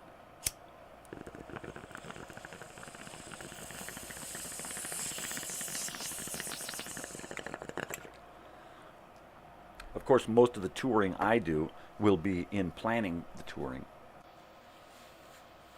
But I hope to go out with some people on at least 1 or 2 adventures doing something. But like I said, I'll probably be stuck in camp most of the time making this stuff happen. And my co-hosts and others will be, I don't want to say minions, but, you know, for lack of a better term, my cohorts are going to be in charge of, you know, groups of people. You know, I'd really like to get enough planned so that people don't have enough time to do everything, so that it's like, well, I'm planning my vacation to come back again next year. Is this happening? Because I'm already scheduled that we're doing it, right? That's what I want. Oh, I'm getting so-and-so to come back next time. That's what I want. We didn't know. Oh my gosh. It'd be fucking awesome. I mean, I'm just that grubby little kid that, you know, people had total misunderstandings about when I was growing up. Oh, he's a Hessian. Oh, he's a devil worshiper. Oh, he's a this or that. You know, it's like, I was always human, right? I was always just a guy, you know, and I haven't changed. So hopefully by me being closer to the past than anyone else via my own fucking screwed up psyche, hopefully that will really help in making this a total throwback party. I'd love if we could do a costume thing. I think that's a little bit much. If we were to gather costumes ahead of time and fill a giant box full of wigs and shirts and hats and stuff so that people could dress themselves, but also give people the opportunity to make their own costume and bring it with them, right? And the theme would be 1980s MTV Elsinore music party, right? Why not? And I'm just throwing that out there, but that, to me, that would be the perfect theme. Let's see guys with long hair and spikes and parachute pants and bandanas and ripped shirts and high tops, and, you know, I'm there. I'll get a wig, you know. That would be great. And have an 80s band up there playing 80s shit all night long. Oh, to die for, just to die for, right? And I already have the 80s band. I've already got it. I just have to contact them and say, look, is a year too early or too late? You know, can I get you? How much do you cost? Okay, that's fine. You know, when do you want your down payment? When do you want to get paid? Because we want you. Yeah. That's it. And then get others the same thing or the same type of music, you know. I mean, hopefully, you know, I know people who can do 80s, 70s and 80s stuff. And if we can just say, hey, look, you know, come hang out for 1 or 2 or 3 days on this weekend. Enjoy the weekend, enjoy the food and the entertainment and the people and the tours and the trips and everything. Enjoy that on me, plus a little monetary stipend for your services, and come and jam for an hour or two, right? I think that would be totally fair, right? And here's a t-shirt. I mean, what the hell? I'm trying to create a community thing, and that seems a communal way to do it. Of course, the professional bands who I could schedule something for, you know, twice as much as I'm gonna charge you for on that night. But so I want to be able to compensate entertainment people appropriately, you know, if they're willing to do stuff in trade and just come and spend the weekend and be fed and entertained, you know, and have that weekend paid for, you know, and a little money in their pocket. I'm hoping that I can pull stuff like that off and get a whole lot of people to come and hang out, you know, friends included, people from Facebook, you know, people who I've only seen their reels and their videos on Facebook, hint hint, you know, but know fully that, yeah, they gotta be there, and they gotta be up on stage, and we gotta listen to their stuff, man. You know, because when I listen to their little doodles, you know, on Facebook and on a reel or something, I totally get chills and get flashbacks. You know, I totally see that person, you know, back in the day with long hair, you know, and that guitar slunk down low, you know, jamming out those fucking licks, you know, right in high school. You know, I totally go back there. I'm back at that party, at that house with those people, you know, the taste of keg beer and the smell of lip gloss, right?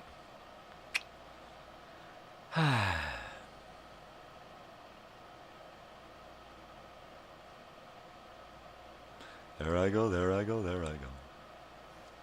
So cheers.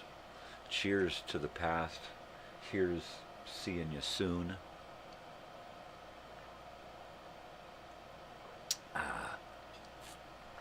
The posts about the reunion are gonna be, they're gonna run hot and cold. They're gonna come heavy, hard and fast, and then they're gonna kind of quell for a little while as I sit and plan and connive, right, about things and count my guest list and that kind of stuff. But the pages and pages are going to start to fill up planning this. I'll be picking up maps and extra maps so that we can plan tours. Okay, here's your tour map. It's laminated, bring it back. Because tour maps, you know, it's not just a tour map, right? Well, geez, I could do that on my phone. Yeah, but could you take a Sharpie and have everybody who went on the tour sign it? Right? I put their lips on it, and then I put a piece of tape over those lips so that it's forever there, you know? That kind of stuff. To create memories. Which is the whole point of this, is to take those memories and attach new ones to them, right? And fuse them together. The past and the present come together. He's getting weird again, Marge. Leave him alone, Harry. He's a little weird, but I love him. That lady's crazy, man. Wow, man. I think she's just crazy. Shut up, Oz.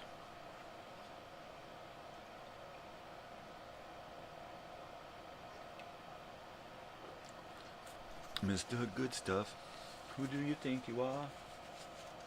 I don't know. What the fuck do you think you are? Son of a... No, really. No, really. You know, you can tell when I get too much sleep, because I just get way fucking goofy, you know. And then it gets at the other end of the spectrum when I start getting too little sleep. Then I start getting way fucking goofy. After I get goofed out, right, I get to the productive, imaginative state, which is where I start to get by the end of the show. I start to get fidgety, and it's like, all right, I gotta write a list. I gotta check it twice. I gotta fiddle with keys. I gotta put my shoes on and do something. I gotta do something. Something's going on here. Where's my guitar? Definitely. Good dog, Rita. Good dog, Rita. So I start getting, and I just gotta get up. So the neat part about working on this console here is that I can get a whole bunch of shit going because computers are slow. And I can get some shit going, and then I can, all right, I got time to get dressed and get something to eat, and then boom, put some more stuff on. Okay, now I got time to get up and clean that half of the room, or I can vacuum, or I can get up and I can put that cooler in the wall and get it fixed, and then come back in here and do some more stuff. And I love this job. I fucking love it. It's never been a better time in my life to be me right now. Really, I mean, as horrible a fucking amount of pain as I'm in constantly, as lousy as my fucking health is, I really, really enjoy getting up every morning and plugging in and just pulling all of this shit out of my head and then shuffling the deck and then saying, okay, this is my hand for the day. And I love coming up with these silly little analogies, these little metaphors and stuff. That's kind of who I am. I'm kind of like a gopher sticking his head out of the hole, looking around and saying, oh, fuck this, and going back down. No, really. Who do you think you are?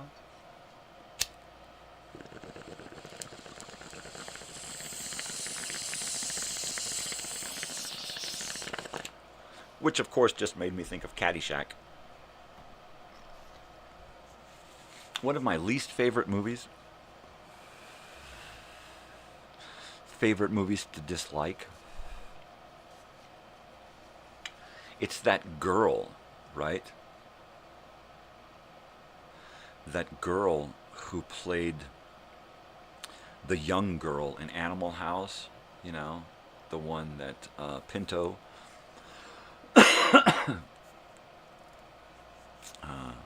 took up into the room and the little devil on his, little angel and devil on his shoulder, fuck your brains out. That lady, that girl there, well, she's in the, of course everyone knows she's she plays that Irish girl with that lousy fucking accent, just a horrible accent. And that's one of the, the reasons I dislike that movie so much.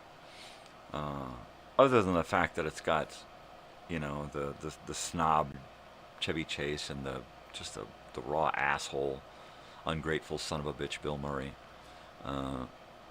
relying on that tired old shtick, even, that's like they've had 10 years to move past that and they're still doing it at that point. And then they do that for another 10 or 20 years, the same old tired shtick. Chevy Chase is either falling over his own feet or tripping over his own words, right? And then Bill Murray, I mean, he just never changed, He just became more and more obnoxious and full of himself, There are some movies that I can watch with either of them or both of them in it. And I just try not to pay too much attention. I try to separate the art from the artist as much as possible, which is why I can still listen to Bill Cosby comedy and watch a few Bill Cosby things or other artists that have totally screwed up, but it doesn't diminish from their art, you know.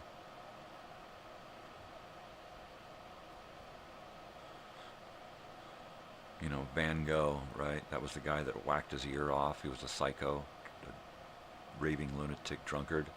You know, do we not appreciate his art because it might turn us into lunatics, drunk, weird? No, I mean, that's just stupid. You know, do we have to appreciate what he went through to get his art to us? Not necessarily. You know, we don't have to know about the artist so much to know the art, whatever that media might be. At least that's what I feel, what I've learned.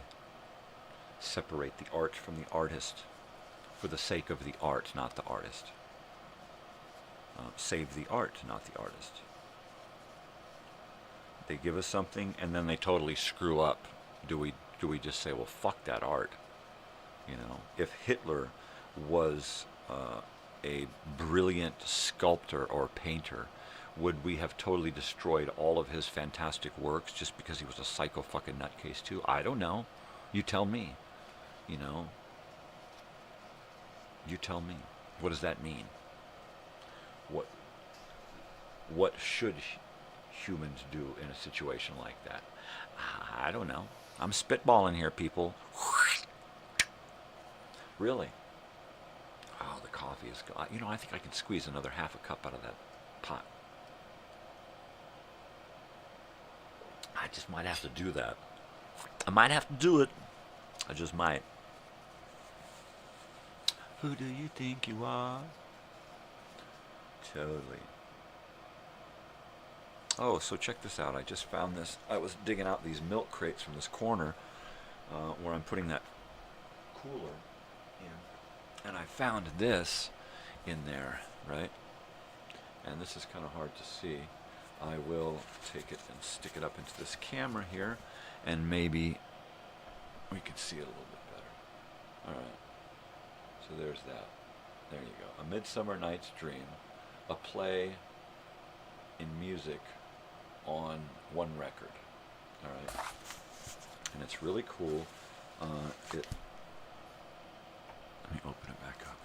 It opens up, and there is an LP in a sleeve right here. And it feels like it might be an EP. I'll have to check it out. And it's just one. And then it has a program, right? A big giant program in here that opens up. And it's got the actors and discussions about it. And then it has like an award.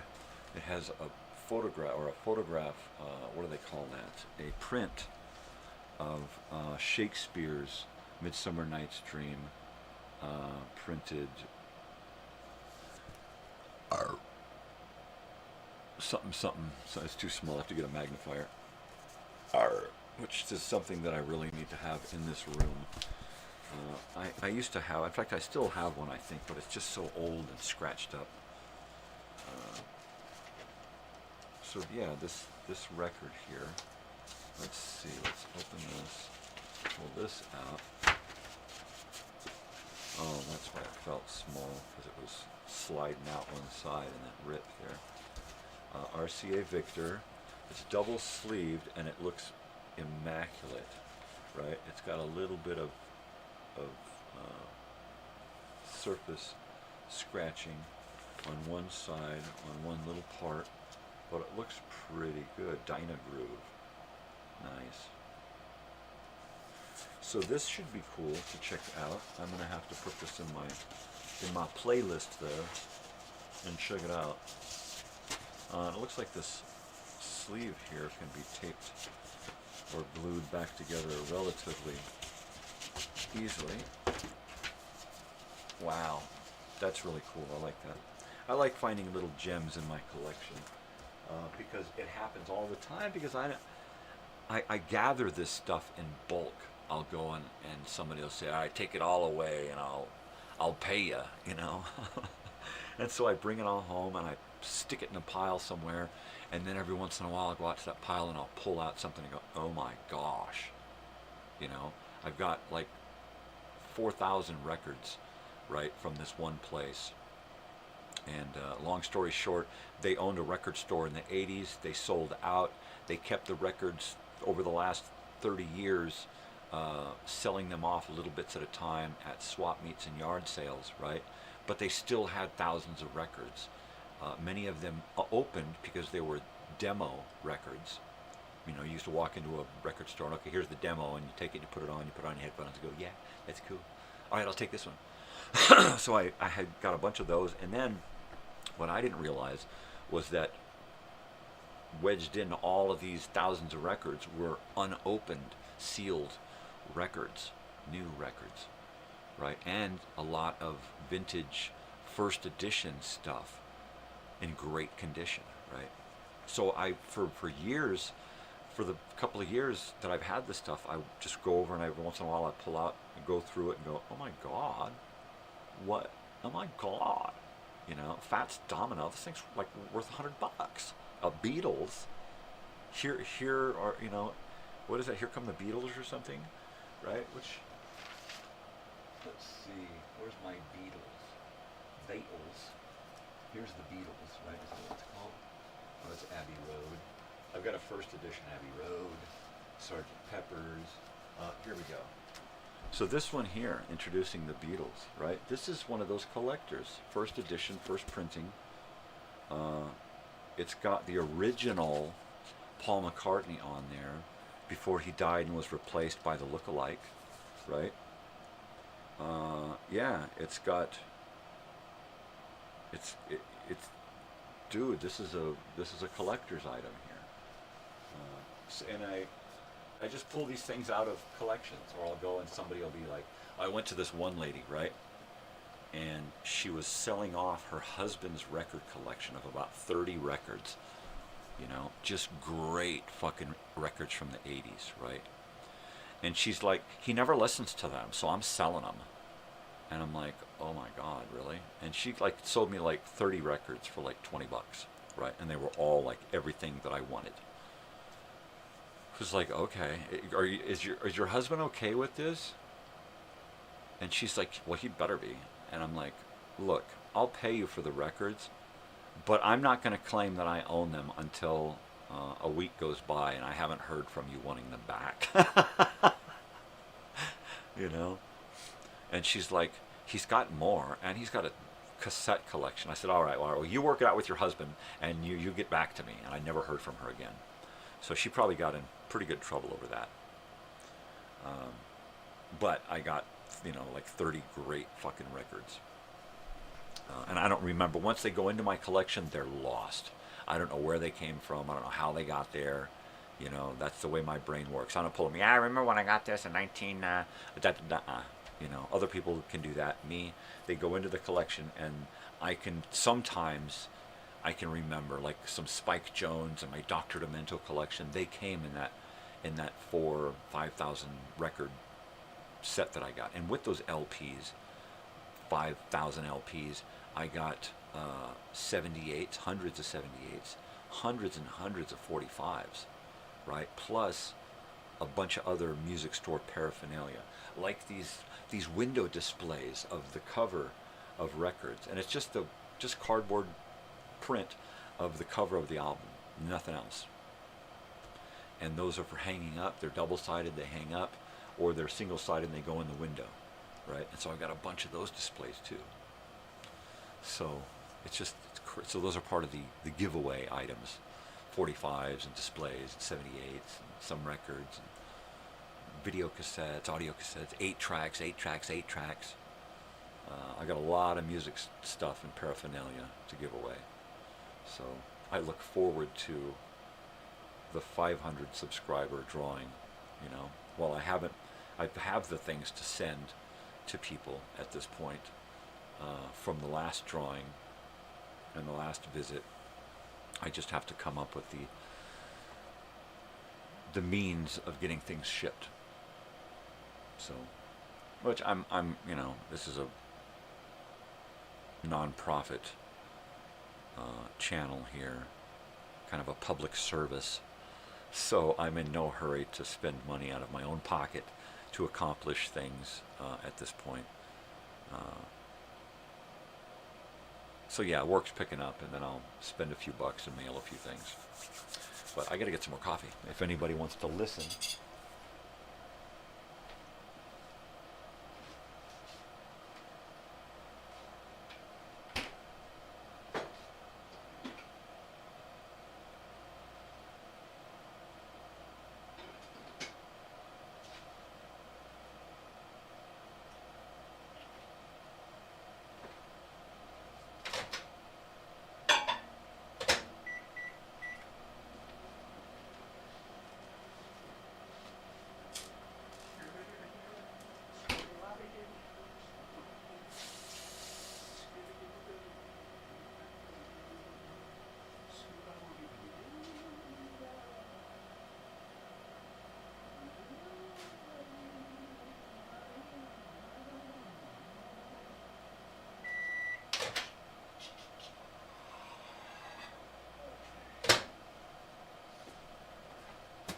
I mean, totally. It's like, it's almost, it's over a year away at this point, the reunion.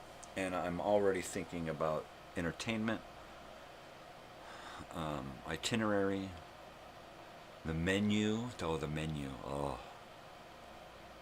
The menu's going to be just California cuisine, Southern California cuisine all the way. And we need ideas from people on additions to the whole itinerary and menu and schedule and entertainment. I mean, if somebody locally knows what's going on and wants to help out, bring it on, man. Bring it on. Have people send me friend requests on Facebook. People who you know want to be involved. Everything on Facebook and YouTube is open to the public. I hold nothing back. I am uncensored all the way around. So if somebody needs to talk to me about this, you just share my stuff with them and send them over. And, you know, they can send me a private message and I can decide, get lost, you're junk. Or, hey, you know, we need to hook up and talk about this because you need to be involved.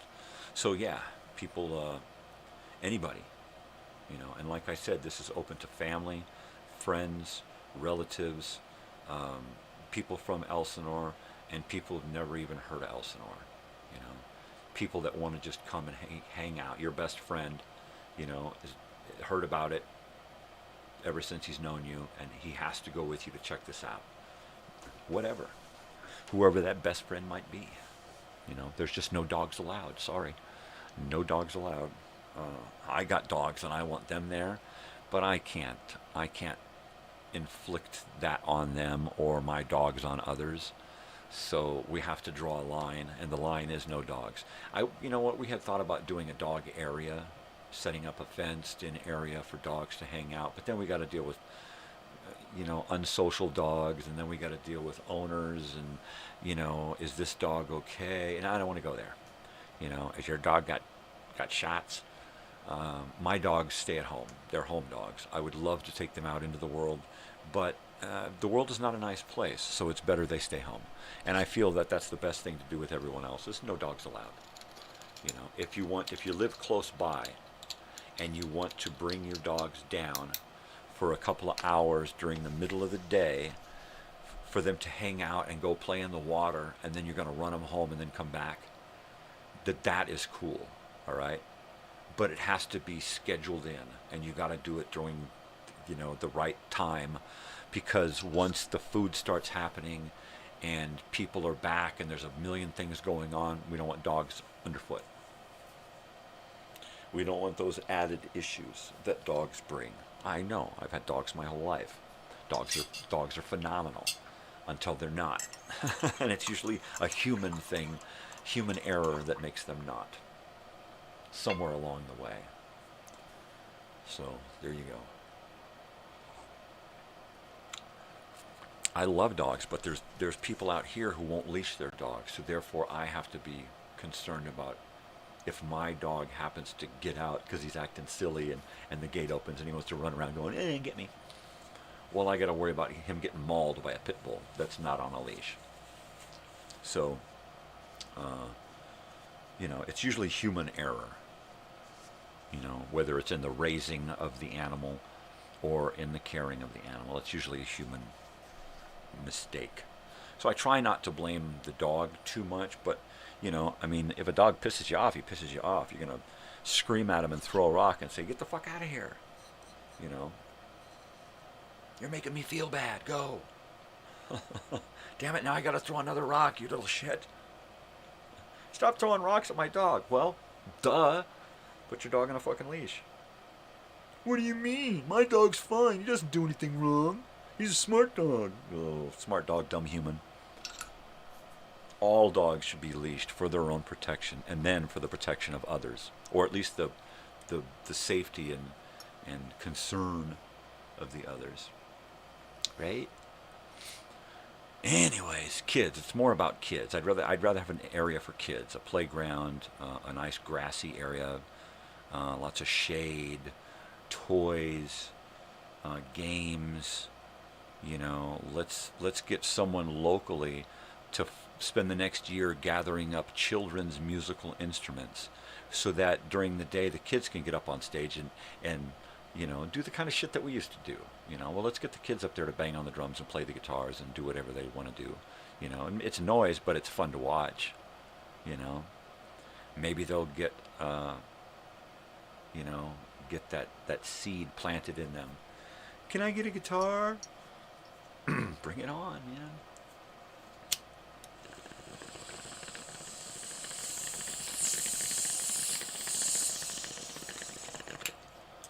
So last night I was starting to feel kind of harsh in here, right? Just like the kids have been complaining of. So when that happens, my go-to response is to take echinacea with golden seal and vitamin C back to back, and take 2 of each with a meal and a lot of orange juice, and then drink a lot of water, right? And then eat a lot of meals throughout the day, really good meals, and then at least twice a day try to take 1 echinacea golden seal and 1 vitamin C, right, for 2 days. I'll do that twice a day for 2 days, and then I'll do it one more day, just 1 time a day, and then I'll stop and I will just eat healthy, drink a lot of fruit juice and a lot of water. And usually if I start to feel something, some kind of illness or infection or something, after 3 days of feeling it mildly, it's gone. So I'm hoping I can take care of this today and get up tomorrow feeling righteous. While if that's the case, I'm still gonna feel like, you know what, I'm probably sick, right? So I won't be getting any hugs to people. I won't be getting any face-to-face with people. I share no joints with nobody. I ain't gonna get you sick. So if I do hook up with anybody tomorrow afternoon for lunch, it'll be across the big table, right? We're not gonna, we probably won't drive around in a car together, because that wouldn't be fair to the other person. So that's how I handle being sick. If I'm sick, I don't go around people. I keep it to myself. If the rest of the world was like this, we would have killed a lot of these things we wouldn't have been passing a cold around for the last 1,000,000 years, right? Seriously. We've all been passing around the same fucking virus, the same cold, the same... It don't work like that. Well, fuck, what the hell is it then? What the hell is it? The shit that we had recently could have been stopped so much quicker had people just, stopped in place just for a little while. But too many people decided, this ain't for me. You know, regardless of whether it was real or not, it was still something. There was still something there fucking with us. I know I got it. I know other people got it. You know, other people died from it. Whether it was, I don't think that all of the dying was from that entirely. I got my own little conspiracy theories. But I digress and change the subject, because that'll get people really weirded out. He's talking about that stuff again in that weird voice.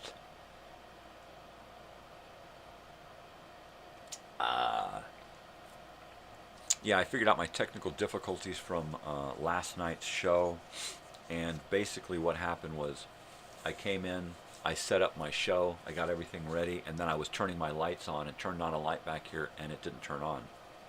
And I went, oh my God, the breaker's out. And I ran in there and I started flipping breakers. When I flipped a breaker, it not only turned one of my cameras off, but it turned off the computer, the internet modem and cable thing, right? And it turned that stuff off for just a brief instant that it didn't shut down.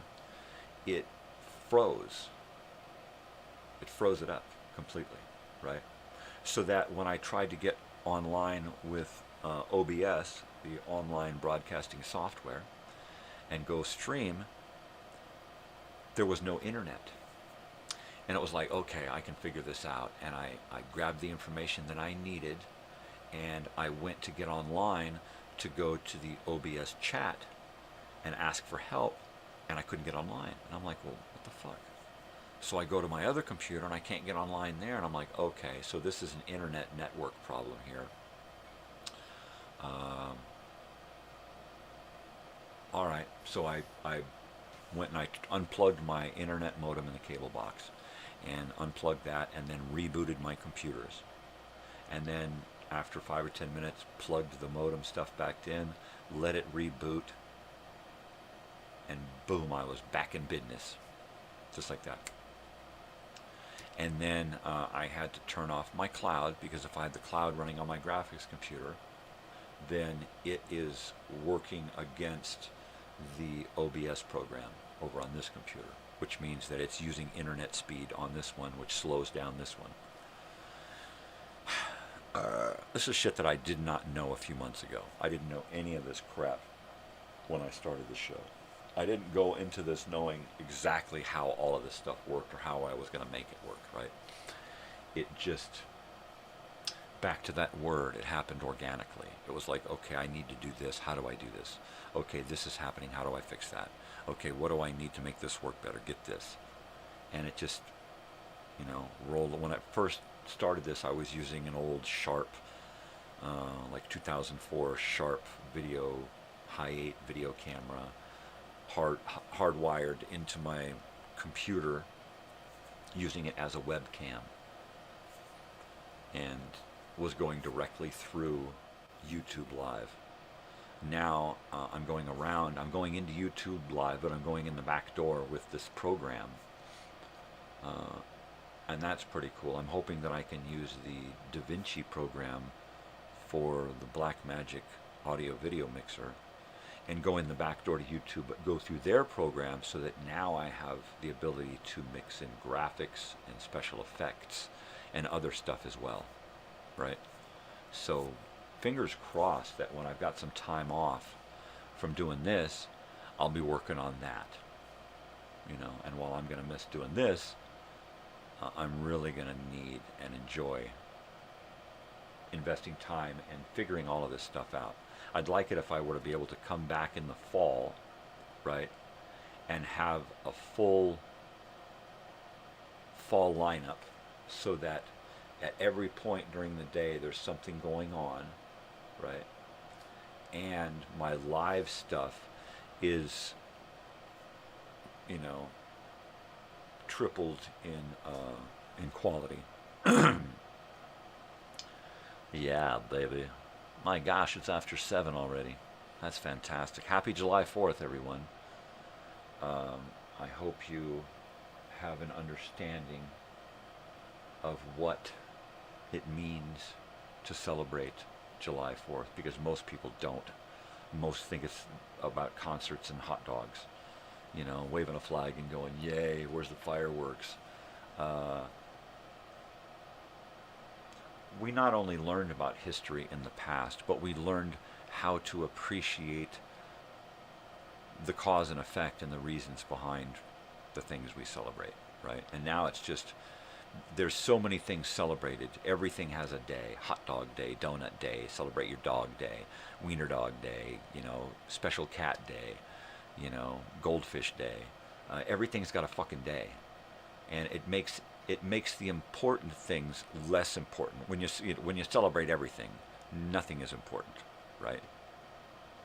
Well, that's not fair, man. It's like, you know, it's like giving participation awards to kids for showing up.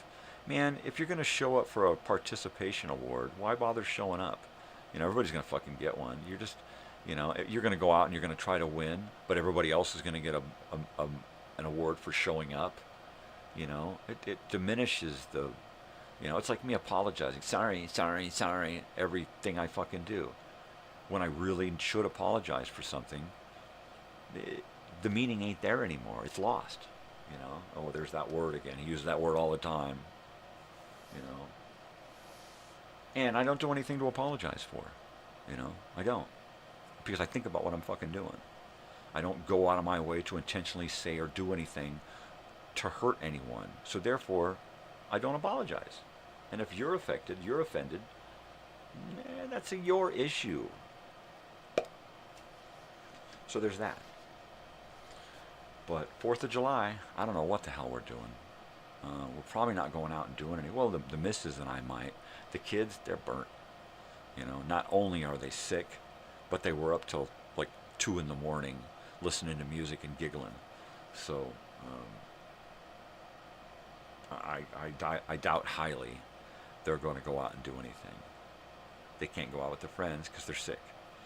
You know, they can't go out and celebrate the holiday because they're sick. So all they can do is just be sick at this point. I'm trying to avoid being sick, which means trying to avoid them and trying to just gorge myself full of pills and antioxidants, not antibiotics, antioxidants, dark juices and fruits and vegetables and, you know, good stuff. Who do you think you are? Shut up. Speaking of good food, I don't know what we're doing for dinner tonight. I guess I don't think we're doing anything today, so the missus and I can probably go out at some point. I better check this dog. I'll be right back. And get something for dinner, right? Something good. Good.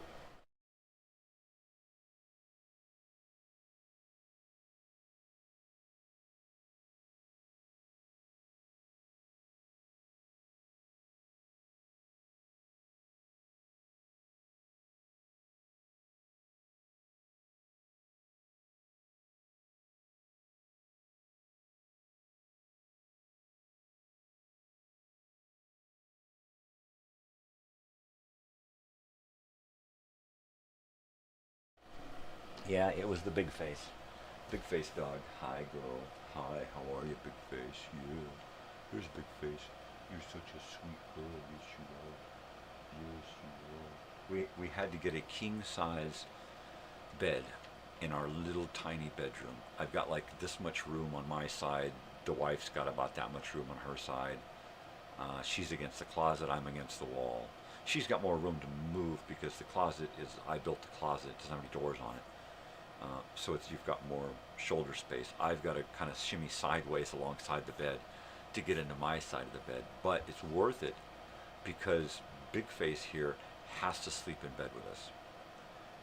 So she has her own blanket at the one corner, the foot of the bed, on one little section, her blanket there. She won't get on. She'll put her head there. If you don't see her blanket, she won't get on the bed. You have to put her blanket on the bed, and then you have to invite her up and to get into her spot, and then she just curls up on the corner. You want to lay there? You want to lay in that? Huh? There you go, baby. She wants to lay in this tiny little bed here that's made for a tiny dog. She wants me to lay this out for her. so she can lay in it. There you go. Oh, there you go. Good girl. There you go. She's a weird dog. She's a weird one. Yep. She's going to lay right in that little tiny bed. So yeah, king-size bed because of the dogs. We've got 3 little dogs and 1 big dog. And there she is. And they have to be in bed with us, or they just whine, they cry. Ever since the beginning of time, they've had to sleep with us. So we give them room, or we don't have any. We had a queen-size bed before, and it was just Charlie. I mean, Charlie. But Sam slept with us. Charlie he didn't do the bed. But Sam had to sleep with us. And after we got Oliver, and then it was like, okay, we need a bigger bed. We got 2 little dogs that are trying to take up the whole bed. And it's a good thing we did, because by the time we got Tootsie and Bessie, and they all require bedtime, that now they come in, they have a spot, a special place to sleep, you know. Shh, dogs, what are you gonna do? There you go. There again, she's eyeballing me.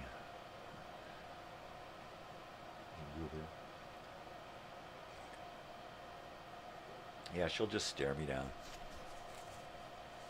Sometimes she's just staring me down because she's saying, hi, I love you, man. Which is what she's doing now. Sometimes she's saying, feed me. Sometimes she's saying, water me. Sometimes she's saying, I need to go out. You know, you have to read her eyes. She has no body language. None. I'm exaggerating, right? She has no body language. She has stare at you. And then you have to look into those eyes and calculate what she's thinking. She doesn't change. She just stares at you. No ears, no tail, no body. Just eyes. Big brown eyes. And that's it. And they don't change. They have no emotional value there. There's just eyes. And you have to figure out what those eyes are telling you. It's the same look every time. Is that look saying I'm hungry? Is that look saying I need to go out? Is that look saying pet me? It's the same look. Ugh. The most impossible dog to read. I've always been able to read dogs, right? I cannot read this dog. I have to look at her face and then look over at food and water and ask her if she wants to go out. And then when I get a response about one of those things, I have to see, is that why I got that look, and what was that look, and was it different from any other look? Not really. She's impossible.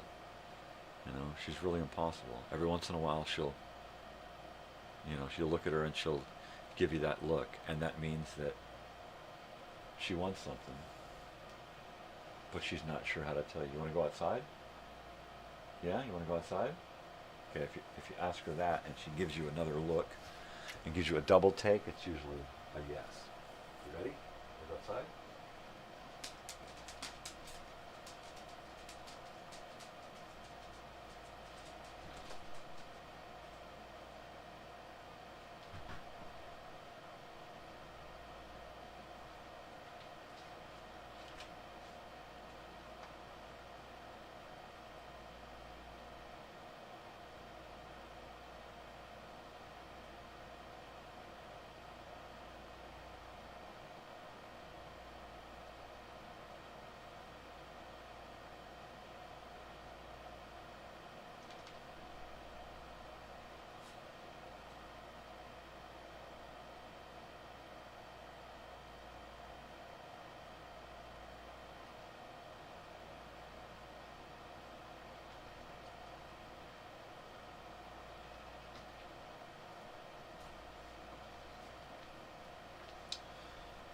Yeah, Bessie wanted to go outside. So now I have to factor in, okay, she looks at you and then she turns away from you and she faces the door. And then if she or faces in the direction of the door and the food and the bed and any other thing, right? So she'll turn away from you. And then I asked her if she wanted to go out, and she looked over her shoulder at me and then looked back twice. So I have to understand that that is I want to go outside. That's a yes on that right there. I want to go outside. So I have to put that in my mental notes. And then, is she going to do that the same way next time? I don't know. The food bowl and the water bowl were full. So she actually used body language, which is, you know, of course she's got to show me up, you know. I never use body language. Well, I'll show you. What's that? A car. So yeah, so her body language said, no, I want to go outside. But then again, she is changing. She's always changing. She since she's gotten here, she's been an ever-evolving dog, and now she actually is able to ask for more, knowing that if she does, she'll get it, right? Where all the other little guys know, hey, I want something, give me this, you know, and they're able to ask for it. If somebody's thirsty, they'll come up, they'll look at the bowl, they'll run over here, they'll look at me, they'll give me a little wiggle, they'll look back at the bowl, and I know what's going on, right? If they want some food, they'll go in and they'll lick the bowl, you know, and then look over at me and then come and stare at me. And I know, oh, somebody's hungry. So I have, you know, signs from the other guys. She's a little more difficult to read, but she's learning, I think, from the other guys that if she's got something she requires, all she's got to do is ask for it. That's pretty cool. That's totally cool. How am I coming through? Is my microphone too low or too, I don't know. Can anyone hear me out there? I don't know, you know. I just don't know. I can't hear me. Well, I mean, I can hear me, but I can't hear me. Totally.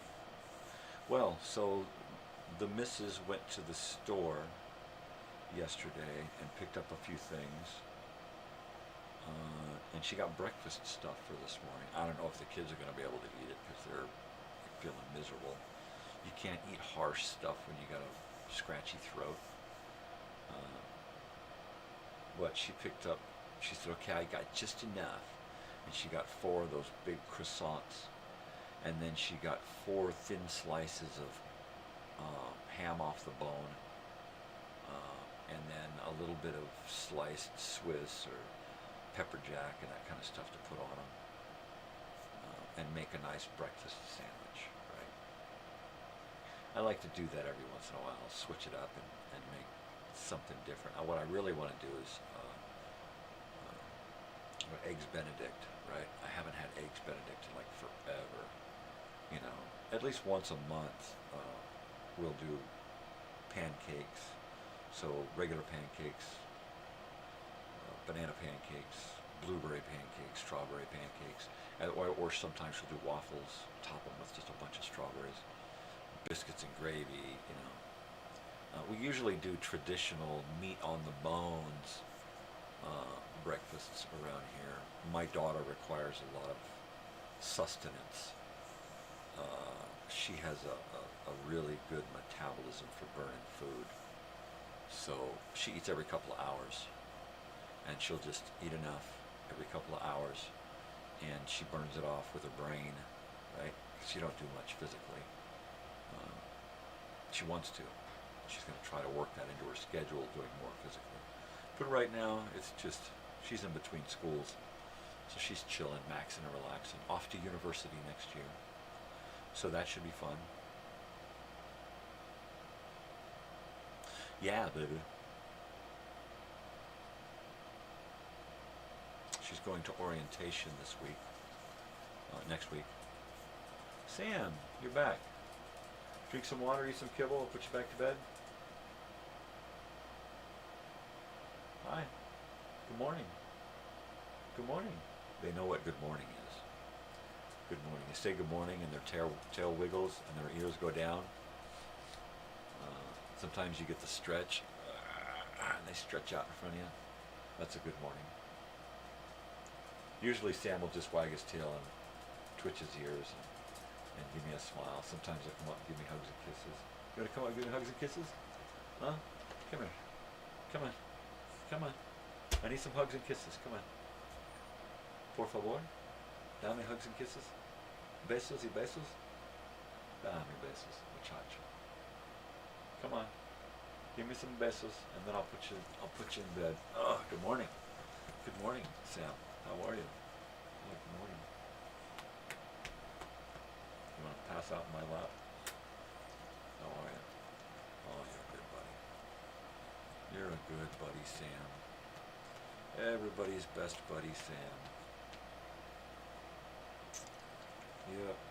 You could do a whole lot worse than having Sam as your best pal.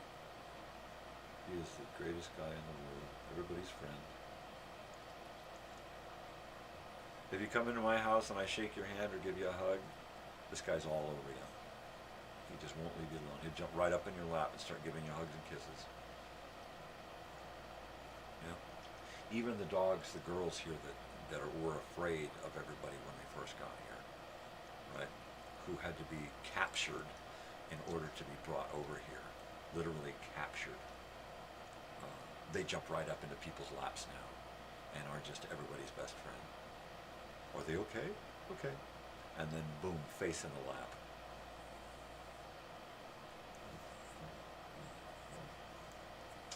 Yep. And Sam here, straight off the street. He's just the best guy in the world. Yep. That's Sammy. Best pal, Sam. Every once in a while he likes to come on the show and hang out. You know, not too often. Usually he's just going from one bed to the next. All right, I'm going to go take a piss, get a drink, and put me in this room over here. I'm just kind of waiting until it's time for Bessie to come in. She'll give me a boof when she's ready to come in. And then I'll bring her in, put him in with Natalie. And he'll crawl up, get under the blanket with her and be out. He'll be out till she wakes up, which is usually around 2 in the afternoon, right? I don't judge. I mean, if it works for her, I'm not going to mess with her.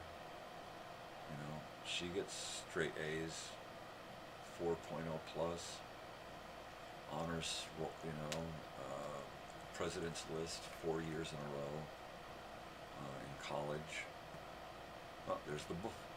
So if that's what her schedule is, to make that happen, more power to her. All right, I heard the book.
Alright, he finally decided what he wanted to do, and he'll probably change his mind.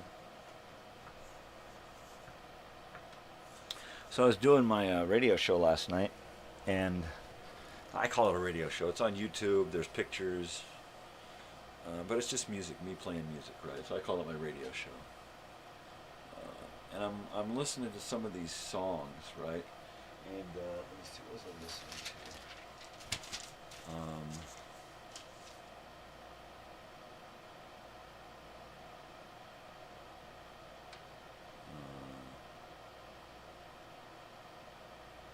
I think it was Pretty Little Thing, or boy, oh boy, I've got it. I was listening to one of these melodies, and from the 1920s, and I kept finding myself back in an episode of The Little Rascals, right? Hal Roach, Our Gang. And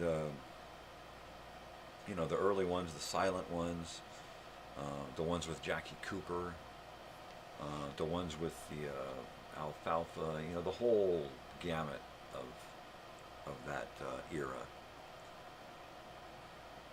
But it's such a great time travel device to listen to that, the music of that period, you know.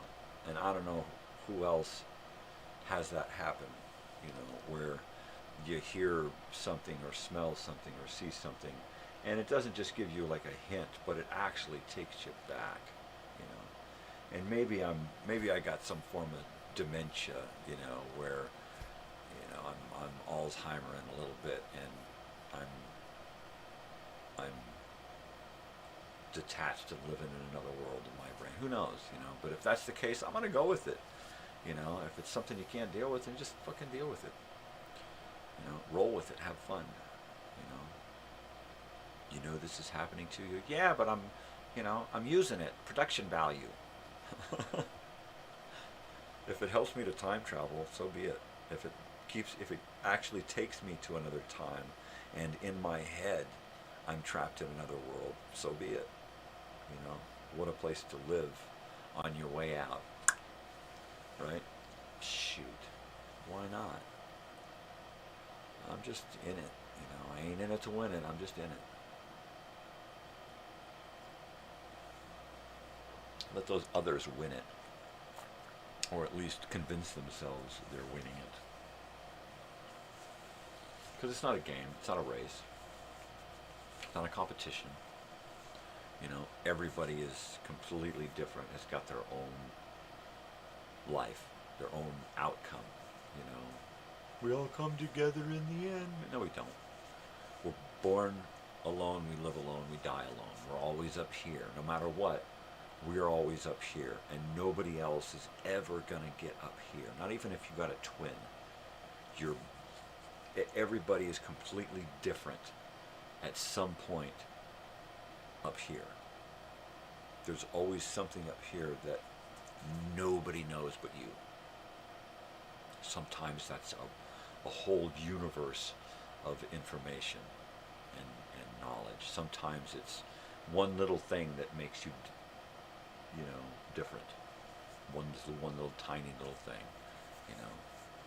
More likely with twins, but I'm sure there are entire countries filled with like-minded individuals, people who are so programmed to think alike that there's not much difference between them, right?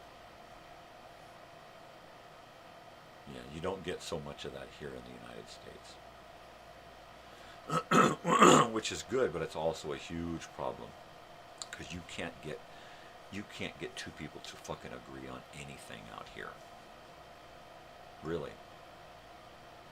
They might agree on one thing, but then once you start digging into every aspect of that one thing, they're going to disagree on so much. So getting people to pull together is really difficult because no two people are even any fucking where near alike. And the planet is becoming more and more like that. So many free individuals. That's when shit happens. That's when there's some kind of cataclysm or something. Something happens which just takes everything back to the Stone Age. You know, we got the stone tablet telling us of the day that the world changed, man. And then it goes from there. Year one. And then we can easily be programmed in small areas. Totally. Conspiracy theory number 847,000. Totally. Totally, man. It calls for a bong hit, I think. Yeah. Oh, look, we're ticking up on the last 20 minutes of the show here. Last 20 minutes of the show. And it looks like Throwback Thursday has been mostly about talking out a lot of the aspects of the reunion. That whole reunion thing, right? I don't plan on being a prude while I'm there, but I'm not going to be doing things and rubbing their noses in every little thing that I do. Look at me, I'm going to sit here and smoke joints the whole time. That's not going to happen. I don't do that at home. I take bong hits in the mornings, and then a little bit throughout the day, and then a little bit at night if I need it to mellow out. When I'm sitting here at the console working, I have to be reminded to eat, drink, smoke, go to the bathroom, everything. It's like my wife will walk in and go, "Have you eaten lunch yet?" "No." "Here, eat this sandwich." And then minutes later, it's dinner time, and I look up and she's going, "All right, dinner's ready." And I'm going, "Oh shit, let me take a break from this." You know, it's like crazy dogs again. I'll be right back. Let me turn this off.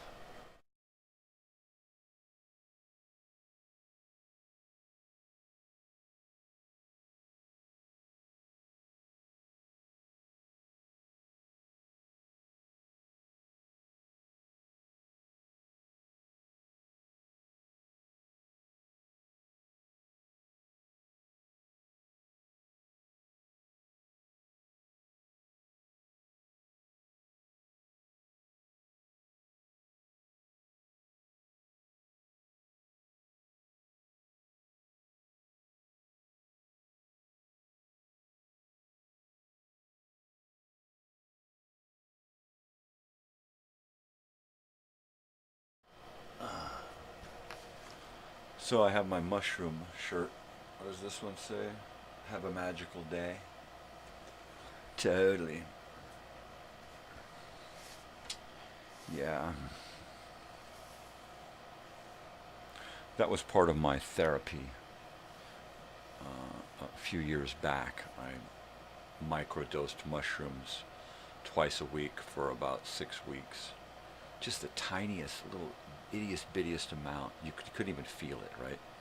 But it was just enough so that if I put myself in my happy place and stayed there for about 3 hours every morning, drinking tea, watching an old movie, listening to some music, or doing something really, really pleasant, and feeling really good inside, right? So that after 6 weeks of doing that twice a day, I could stop doing it. And then when I was out in the world, and it still works today, if something happens that pisses me off or makes me frustrated or whatever, I can vent, and quickly it turns to relaxation and I go to my happy place. So, right, it's like, "That son of a bitch bastard." And it works, and it worked, and I'm still able to do it today. I can go to Walmart now and not feel anxious or upset or let people piss me off. I can walk to the store and be free of that anxiety of having to deal with people. You know, look, it makes me fidgety. Look, just talking about being out there. I have some form of agoraphobia, I guess. I guess it's somewhat inherited because my father had a slight. He had PTSD, which I inherited slightly, and his agoraphobic nature, which was to stay away from the world and stay, at home, basically. It wasn't so much stay indoors as it was from, staying away from society. right? So I've kind of inherited that and kind of taken it a step further where I'm in the house a lot. You know, it's just the way I am. Sometimes I'll go outside and I'll think, my God, I haven't stepped outside in like 4 days. You know, what the hell's up with that? You know, I'll go out to do the laundry in the laundry room and that I built. And I'll be like, wait a second, I haven't been outside in a week, man. What's going on? And then I'll be like, I got to do stuff. So yeah, so I try to schedule in getting up and going out and doing things. I have to rely upon my wife and daughter to remind me to take care of myself, because I just forget. I just get so wrapped up in my own shit that I haven't got time to stop and get up and make myself something to eat. Usually if I do that, by the time I get done making it, just like playing a movie over in my head, as soon as I hear it or think about it, and then boom, that movie plays from beginning to end. Same thing with the food. I get the same beginning and end result and everything in between while I'm making it, so that by the time I get it on the plate in front of me, I don't want to eat it. I've already eaten it. I've already eaten it and digested it and tasted it and felt it before. I don't want it now. You know, it literally has to be made, prepared for me, and thrown in my face, and then I might eat half or more, you know. And that's just because I'm so over food. I'm so over trying to come up with something that's different, you know. I just want you to keep throwing something at me, whether it's good or bad or different or not, you know. Because I can't take care of it myself anymore. I'm just over food. It disgusts me to think about it, to plan it, you know, and then to have to cook it and then eat it. By the time I get to the planning stage, I'm over it. Like, just you decide. Just get it and throw it in front of me, you know, whatever it is. You know what I like, you know what I don't like. Make something and put it in front of me, because I don't even want to look at it if I got to make it. I was like that as a fry cook when I was in a kitchen cooking professionally, making food for other people. I would have to eat a really good breakfast, because I would go 8 hours without eating a lunch. I'd sit and have a Coke and a smoke, and then I'd get home and I wouldn't be able to eat, because I would just be so burned out on food that I would have to be forced into eating some kind of nourishment at the end of the day. You got to work tomorrow. You got to eat. I know. And now it's just worse. I just hate food. You know, it's got to be something that tastes really, really good or be really, really bad. And then I'll just scarf it down. And it may or may not taste the way it used to taste. But I can convince myself easier into eating it, right? Keep making this noise here.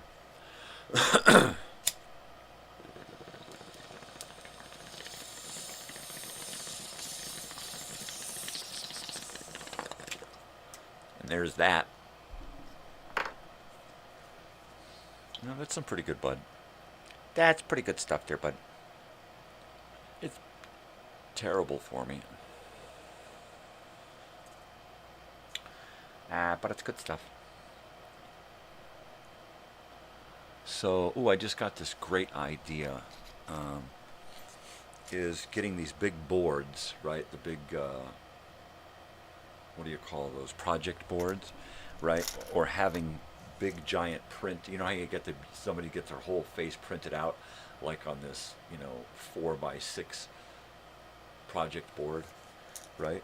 So what about if I take old yearbook photos together, and I put everybody who's going to be there, who signs up to be there, puts their face on one of those yearbook pages, create a yearbook photo page, and have those displayed around the grass lawn area. So wherever there's going to be a camp with a canopy, have a post and one of those big billboard things, right? And then people can sign their photo, right? Take a Polaroid and attach it to the old photo, right? So that'll be That'll be neat. Let me write that. Yearbook pages. Reunion. Yearbook. I was figuring out how to do yearbooks. Pages. Big poster size on hard project board, right? And try to get somebody into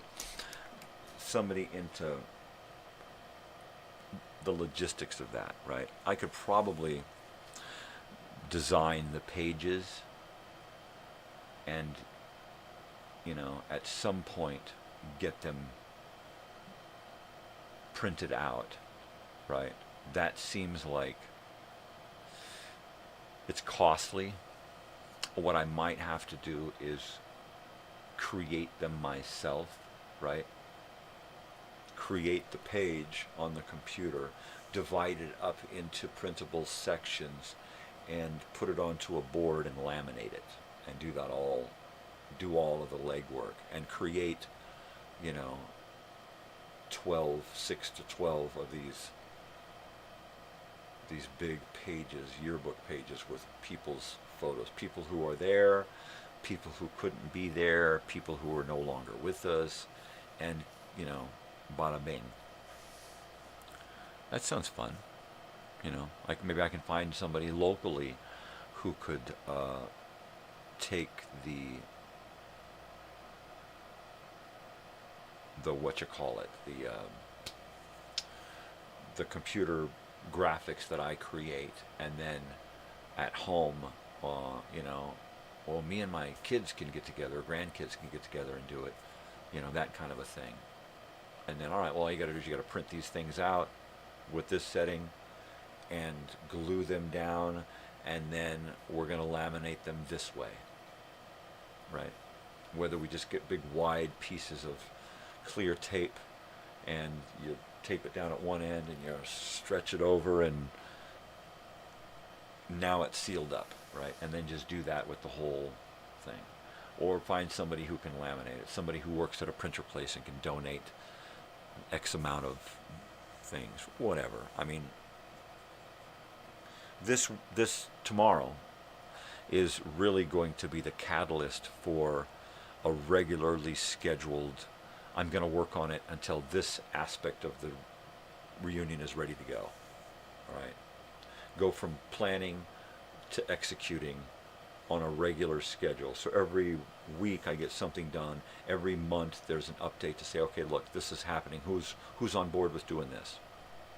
Right. For the reunion stuff, I'm going to be tagging more people, and I'm going to be asking for people to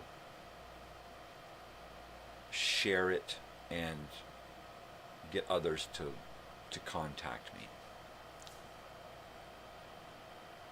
Because if you want to go, it's got to be, we got to get people on board as early as possible, right?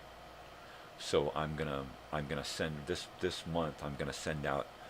I'm gonna tag a lot of people in these things, and I'm gonna send out a lot of personal messages to people, asking if they're still involved. You know, this is the date that we've got. Make sure that you've got this date. You know,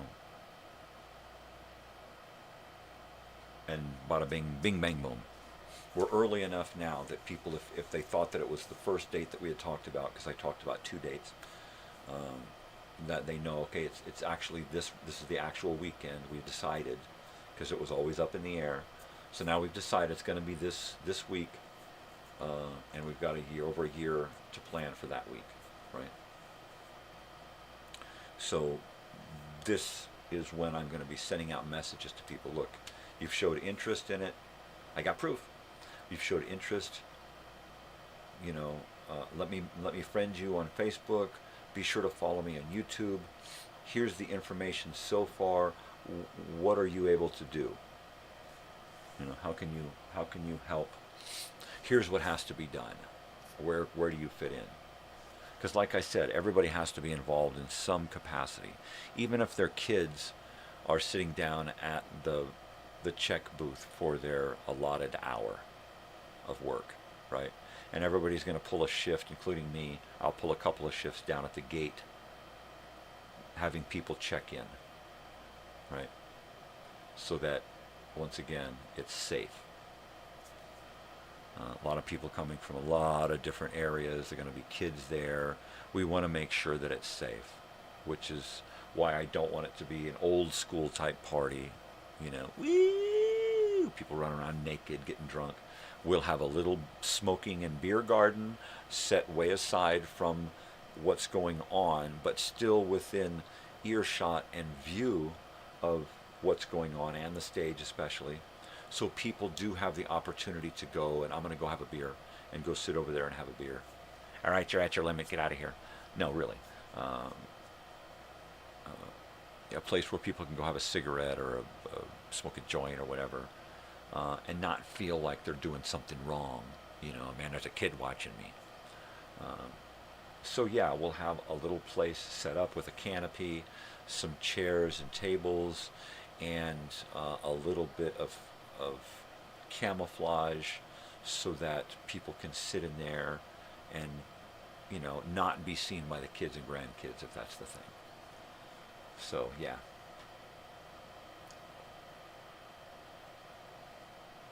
Totally.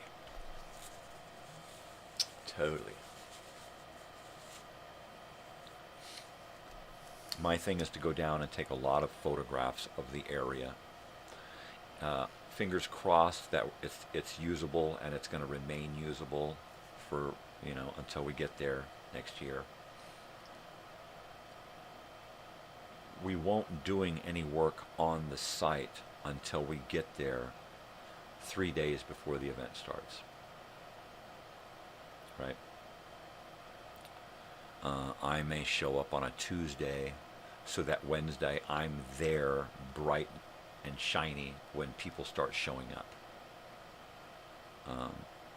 And then stay till Thursday, the following Thursday, so that I'm there until everybody's gone and everything's cleaned up, right? And everything's back to exactly the way it looked before we showed up. And hopefully, like I said, we'll have people from the area or people who want to come and stay for the whole week or longer. And if people want to come and stay for the week of and then the week after, but they don't want to exactly stay in Elsinore, then you hook up with me and I get you a place to stay out here in Joshua Tree, and you come spend some time exploring the high desert, right? And then you can do that. Or whatever your plans are. We're just going to drive around Southern California for next week, you know, staying here and there. We get it booked. Fucking awesome. Send me photographs. So, there's just so many different things about this, you know, and it becomes overwhelming when it's just one guy sitting here thinking about it, you know. So I love the sounding board here and the spitballing and the, you know, trying things out, saying things out loud and seeing, you know, oh, that sounded stupid, we ain't gonna do that, you know. But yeah, shirts right now, shirts I think are the most important thing, and I should really focus in on shirt designs and how to get those shirt designs out. Big letters, shirts. All right, and I need to come up with a half a dozen usable designs, so which means coming up with about 10 or 12, and then honing them down to the best design. I'm really going to have to get my daughter involved, or a local artist, and get some graphic that's manageable on the computer, but it doesn't look all pixelated or blurred when you get down to the fine detail of it. Everything is fine line so that it looks good on the screen and gets printed out without a muck. I've never screen printed before, so I've done a few photo transfers but never screen printing. So I'm really anxious to actually be there because it's a local shop, a local t-shirt shop, Tees Shirts in Yucca Valley. So I'm really excited about going and working with them and being hands-on with what they're going to do, you know. Let me see if I can find their card here. Triproy, books, bookstores, local mechanic, local pot shops, local music stores. Okay, Tees Shirts. There's their card. Tees Shirts, and they are in Yucca Valley. Yeah, so I'll be contacting them ASAP about that. I will also, as soon as I find out about the venue and the dates, for sure, tomorrow. And I'm going to book the place. If it's available and it's happening and it feels like it's going to be available next year, I'm going to go ahead and book it and start working on a price. All right? So that we can work it into the budget. And I'll negotiate a good price, shooting for, okay, look, here's a population that we're looking for the weekend. All right? Here's a daily population. If we can meet that population quota, then we can get our price at a lower amount and stay within the $10 to $15 a night per person for the camping, which would just be fucking awesome. Of course, little kids would be free. So it would just be adults, over the age of like 15 or 16 or something. So, yeah. And I'm going to be looking at entertainment. And this is the band that I have in mind for the, you can't see their card, but I'm doing that on purpose. Have in mind, they are 1980s new wave synth pop. All right. And they are awesome. Synthesizers, electronic drums. They're really, really good. And I think if we can get them one night and get a heavy metal, more like a rock and roll, classic rock and roll band from the 80s out there. Yo, John G. Then I think that we're off to a good start, and try to get some other local music out there, local to me, local to down there. I've got a year, so I'm pretty sure I'm going to get some awesome stuff. I just have to get people to commit this far out. Look, barring unforeseen eventualities, I got to get things booked early. And then have some backup. Have some stuff that's scheduled for different times of the day that can then be moved up. It's like, all right, look, this guy, he just moved. He's had no choice. He had to relocate because of a job. He's out of state now, and he ain't coming back. And he was just going to be doing this. That was the only reason he was going to be here, was to do the music. So he's gone. So let's get somebody else. And since you're going to be here that weekend anyway, playing in the afternoon, why don't you just take over Sunday night, right? So I have to have things planned with backups.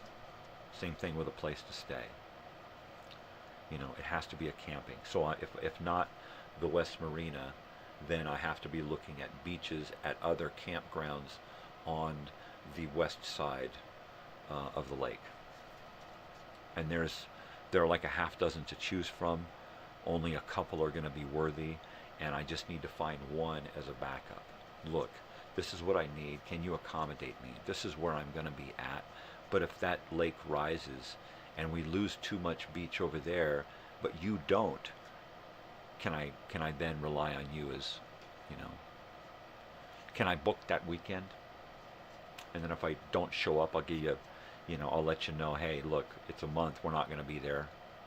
It ain't going to rain that much in a month, but here's $50, thanks a lot. Here's an invitation to the party, thanks a lot. That's worth way more than $50.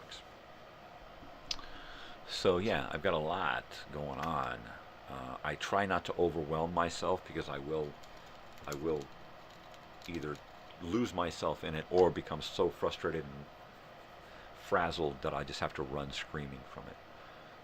So I try to think about it in bursts and write stuff down and plan, and then step back and then come back to it in a few days and then give it a quick burst.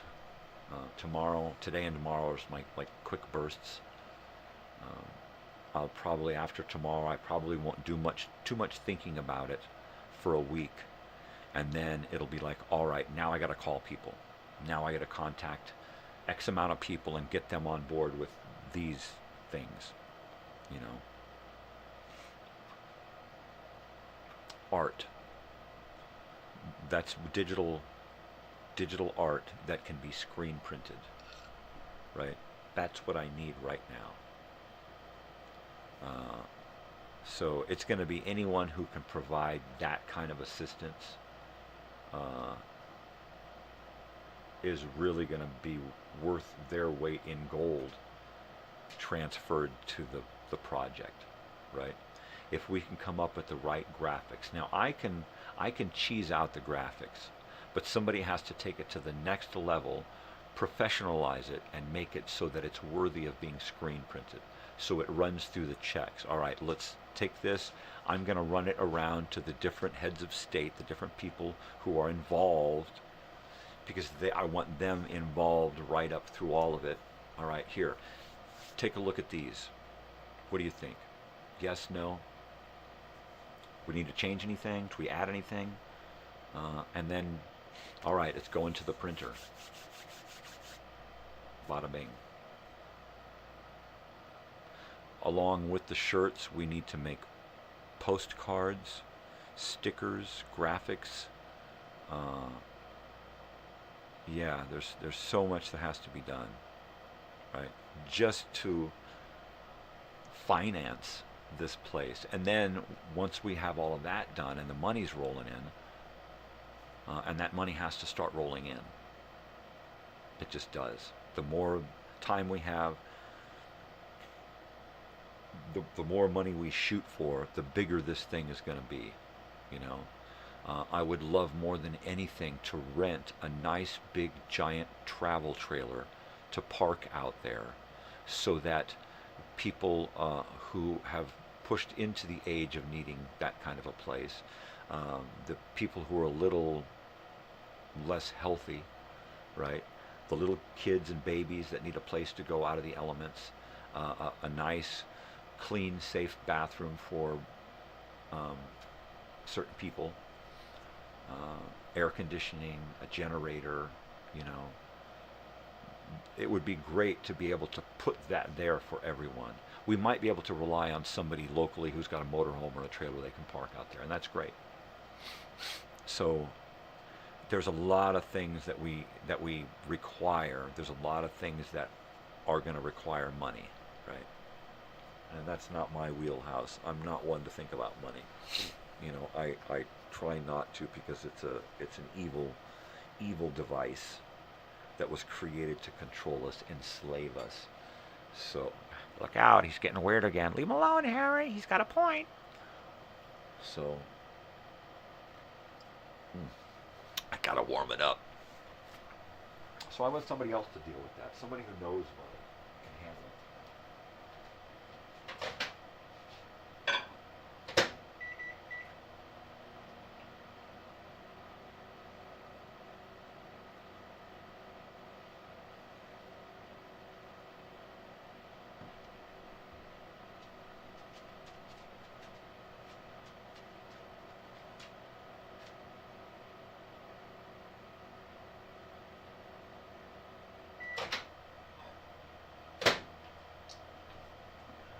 Yeah, so I'm looking for somebody right now who's already have had experience in bookkeeping or accounting or fundraising, shirt design, having shirts printed. Yeah, we printed shirts for our vacation. We came up with a design, and we had a bunch of shirts printed out for our vacation so we could all wear the same color. You know, that's what I'm looking for. I'm looking for somebody who's already attuned to that kind of a thing. You know, yeah, for our church bazaar, we made shirts and sold them. You know, that's what I'm looking for, somebody who knows that kind of end of you know, not just the designing, but the actually getting the shirts.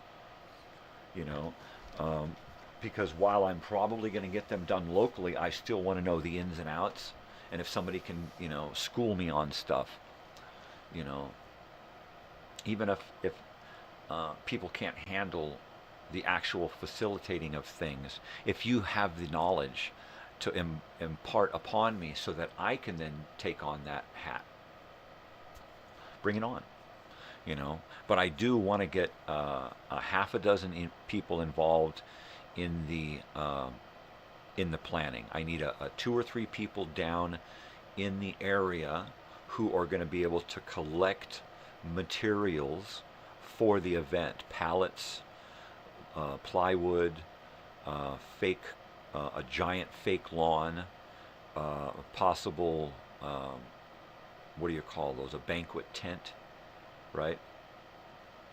And barbecues and those big giant burners for cooking turkeys, right?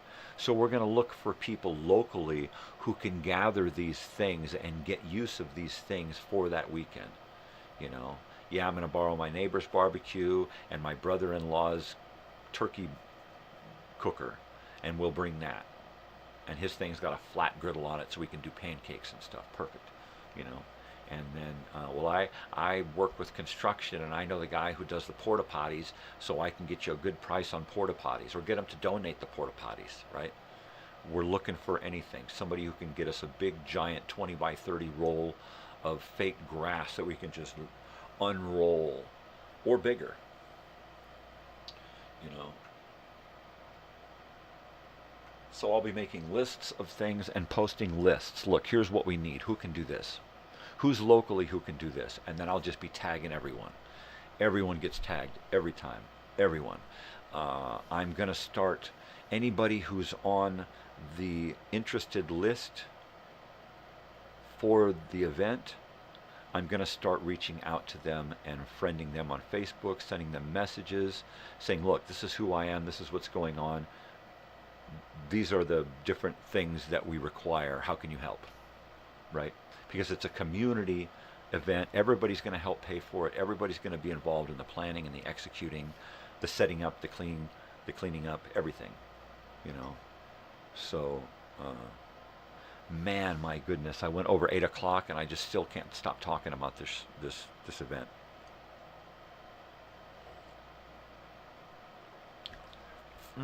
It hurts my spine to do that, but I can't help it. I gotta wiggle my tail. So tomorrow I will be down in Elsinore. This evening I am going to send messages to a few people, Gary, Henry, whoever else is living down in the area and may or may not have the time to get together in the middle of the afternoon on a Friday, right? On a Friday, sheesh. So maybe somebody will have the day off, or we'll be working locally and they can take a long lunch and hang out and have a taco or a Coke or a coffee or something and talk about this thing that I've created, right? Man. All right, looks like I'm going to do one more bong hit here, and well, maybe more, but I'm really getting pumped up, you know. And like I said, my creative energy, my flow, my show, everything kind of comes in waves, where it's like, okay, I latch onto something and then I just go with it for days or weeks or months, until not so much that I burn myself out, but I kind of burn myself into something else. And it's like, okay, now I got to start worrying about this. And we're at the stage now where my show controls itself. This show, my channel, the evening show, they all pretty much take care of themselves. It's easy to set it up and to execute. So I'm finding myself having more time to devote to thinking about other aspects of my channel and this darn reunion, right? It's got to be, I've got to come up with a great trailer for the reunion. And I don't like to force it. I like to let things happen organically, right? So I haven't even thought about how I'm going to do it yet. So what I'm going to do is just come up with elements to a trailer and then just kind of let it form itself into something, and then direct that something into what I think it should look like, you know. and give it something so that when people watch the trailer, they're like, oh my God, I have to be there. Okay, because I want that trailer to be out by the end of this month, you know, so that all during August you're watching this trailer for the first time going, oh my gosh, it's going to happen finally, you know. And I want to just throw so much information out there, photos and videos that just scream out Elsinore from the past. 70s and 80s, 70s and 80s, 70s and 80s, right? Just pummel in your face. And then throw out all the information of what's going on that party weekend, right? So people know what to expect, right? Elsipalooza, you know, 2025. It's going to be beyond that. It's going to be, you know, people camped on that whole area out there, or one entire beach, you know, is just filled with all of us, just like a festival, with a stage and lights, cameras, you know.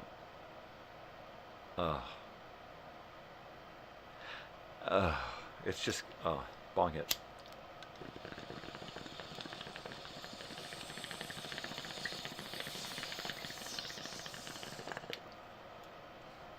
So yeah, I'm not one to apologize, but if I've alienated anyone by, you know, by being me, I do apologize. I don't mean to do that, but I do mean to be me. I gotta be me, you know, and sometimes that offends people, and you know, I don't mean to be offensive, so I apologize if I have seemed offensive. So I guess if you don't know me well enough to understand me, then you might get offended by some of the things that I say or do, or interactions.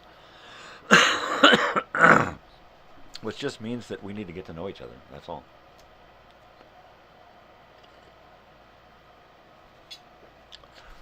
I mean, I blow up and do things and say things all the time that normal people are like, oh my God, why do you say that? And my family's like, that's him. You know, because they accept me. You know, they know that that's Dad. You know, Dad's going to say things that are a little off color, a little out of place, you know, but he really is in a different time. You know, and I am. I try to stay away from today as much as possible. I have to. Self-preservation, man.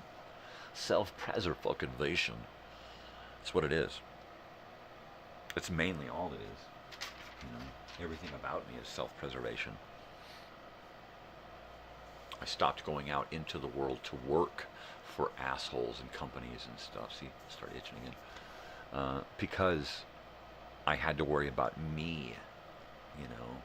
That it was affecting me so much that it was changing me into a horrible person. When I stopped working for others and started working for myself, I changed. And then when I stopped working actually for myself, for other people, and started just working for only one or two other people, that changed my life entirely again, because I'm not beholden to anyone. You know, they know it, I know it. We have a mutual relationship. I do stuff, they pay. That's it. We do stuff, we get paid. That's the way it works. It's nothing more, nothing less. They don't have any control over my world or my life. I can say, hey, look, we're not going to be around. Do you want to reschedule the house so it's empty, or, you know, try to get someone booked in for that whole period, or can we just let them check out and not clean it for a couple of days or whatever? But we want to leave town. And then we just work it out. Can we get someone else over there to clean it? Well, yeah, but we won't guarantee that they're going to do a good job. You know, and then again, we won't usually do it because I don't like other people going into one of the houses that we're responsible for and taking care of it. If they screw up, it makes me look bad. You know,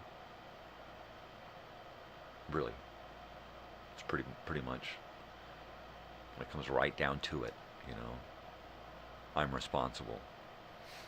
So yeah, so if people are going to be here for an extra amount of time, then I would love to get them out here to the high desert and stay for a few nights out at one of these places that we care for, and explore this area out here, and get you know, have a little more time to get to know each other. whoever that might be, you know, friends, family, long, you know, long ago people, you know, I would love that. People who I haven't seen since the 80s. If I could spend a weekend just sitting and talking to one person I haven't seen in the 80s, it'd be worth it, you know. But hopefully there'll be so many people there that we will have to plan for a part 2, right? And create an event that has to happen every year and grows every year.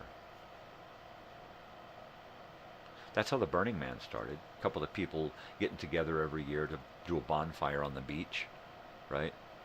And then they started doing an effigy thing. And then so many people started to show up that they had to get it off the beach because they weren't permitted to do it anymore. It got too big. So they had to take it way out into the desert, and then it got like almost corporate, right? And I would have loved to have gone to it either at the beginning on the beach or at the beginning in the desert. But now I won't even think about going out there. I see the videos. I see what kind of nastiness and that goes on out there, you know. It's not like that, right? Yeah, it's exactly like that. It's debauchery, it's nudity, it's overt sexuality, you know, combined with art and creativity and imagination and lights, you know, and all of that. But it's just, it's not for me, you know. He's a prude, whatever, you know. So I'm a prude, you know. It's just the way some people are, you know. They see things in a whole different reality, you know, than others. And I'm one of those different reality people. I call it reality. Other people, you know, I don't know what they call my look on things. I call it reality. I think this has probably got to be the most real reality show anywhere, because I don't, you know, this is real. This is real life here. Anything could happen, and probably will, and usually does, to change this channel and this show and everything, you know. And I just let it go. What are you gonna do? You know, sometimes it's really boring and it's just me sitting here talking about, dude, I got this wart and it's just so hairy, you know, or whatever. It's all dry and flaky, but it's, you know, it's real. It's me. You know, I've never talked about a dry, flaky wart. A hairy mole? No. Well, gosh, I have now. Ugh. What a way to ruin a record. Jeez. Jeez Louise. The guy doesn't know when to shut up. Leave him alone, Harry. He hasn't got a filter. True that, man. I am still like the most unfiltered person. I mean, I had people giving me the stink eye when I was a teenager because I had no filter, right? And what the fuck did that dude say? Am I gonna have to punch him? Did he say he's got no filter, man? He just says shit, you know. Yeah. Oh yeah, I used to get the stink eye from a lot of people who just didn't know that I was so normal. I was different, you know. Everybody else is normal on a whole other programmed level. I'm normal on an unprogrammed level, you know. If I was programmed, it was by Sesame Street and PBS and old movies and old TV shows and square pegs and, you know, Red Dawn, war games, you know. These are the things that programmed me. TV shows and movies and stuff and music. You know, I wasn't programmed by commercialism, and, you know, that's why I was never into going to the mall. You know, what you wore never really impressed me, you know, unless it was something so different. That's what I loved about punk rock and roll, was you could express yourself and not have to spend $1 million. You could just gather shit up, throw it on. You know, of course, there were people out here that had to go out and buy the new leather jacket and leather pants and all of this stuff, and, you know, and just so that they could make the right outfits. You know, I would just grab shit, throw it on. You know, look at me. I'm hanging a doll from my ear. You know, weird shit. But it's always been real. I've always been me. You know, I've never really been accepted because I'm me and unchanging and unforgiving. I don't change to. Sometimes I will go along to get along, like most of my life, but I still retain the me factor, which keeps me from long-term relationships. Because people can't handle me in large doses. I mean, look at my audience, right? I never have an audience here. But, what do you do? What are you going to fucking do? It is what it is. What I need is a break. What I need is a retrospective reflection. What I need is time to do a bunch of these things that I've planned but haven't had time to execute. So I think having some time off is really going to help my creative flow, right? Because I haven't done much creating here. I've done more of sharing content than creating content. I get a lot of creating out of building my programs and doing this live show and putting together my live show for the evening. So I get a lot of positivity out of all of that from within. So I don't mind giving up all of my time to these things. But I'm getting to where I can, I'm going to devote 3 days and get a shitload of stuff done so I can now have my own day to do this. Like tomorrow, I get to go out and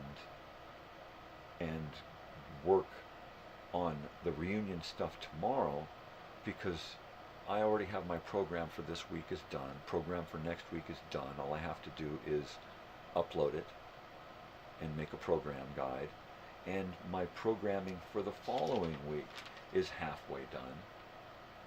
And then I'll be uploading that during the week. So every week I'm finishing off the week for the next, So being able to do that in a couple of days allows me the freedom to do other stuff. Now I can really get into doing the reunion. I can really get into taking some original content from the 80s, 70s, and 80s and sharing some more of that. I've got a bunch of stuff on reel to reel that I want to bring and a bunch of old videos. Those old videos, I've been holding on to those for years now since my father passed away, waiting for the opportunity to digitize them once and for all, and then start using that on the channel little by little, right? I've actually been contemplating the idea of creating a sister channel to this one, right? Giving this channel its own title, Crazy Old Weird Bearded Guy, the Green Network, and Crazy Old Weird Bearded Guy, the Orange Network, right? And make one a non-profit public broadcasting, and make one a commercialized stuff where I do all of my original content on the commercial one, and then on the other one I just bring shared content, and I can move all of my live stuff over. I can move all of my original videos over, right, and keep everything there, and then create new stuff here and do shared, my channel, my public channel here, where it's just everything that you've ever wanted to watch and listen to, at least me. And then over here have all the stuff that I create, actually create, concerts I go to, music videos that I make, my own docu-series and little TV shows and stuff, and my live stuff. So, yeah, there's that. There is that in a nutshell. The guy's a nut.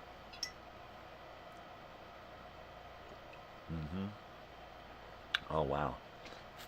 So I'm at 4 hours now. It's just one of those days. I thought I was going to be sick today and be here for an hour, and look, I'm at 4 hours. Of course, I've only been here for 3.5.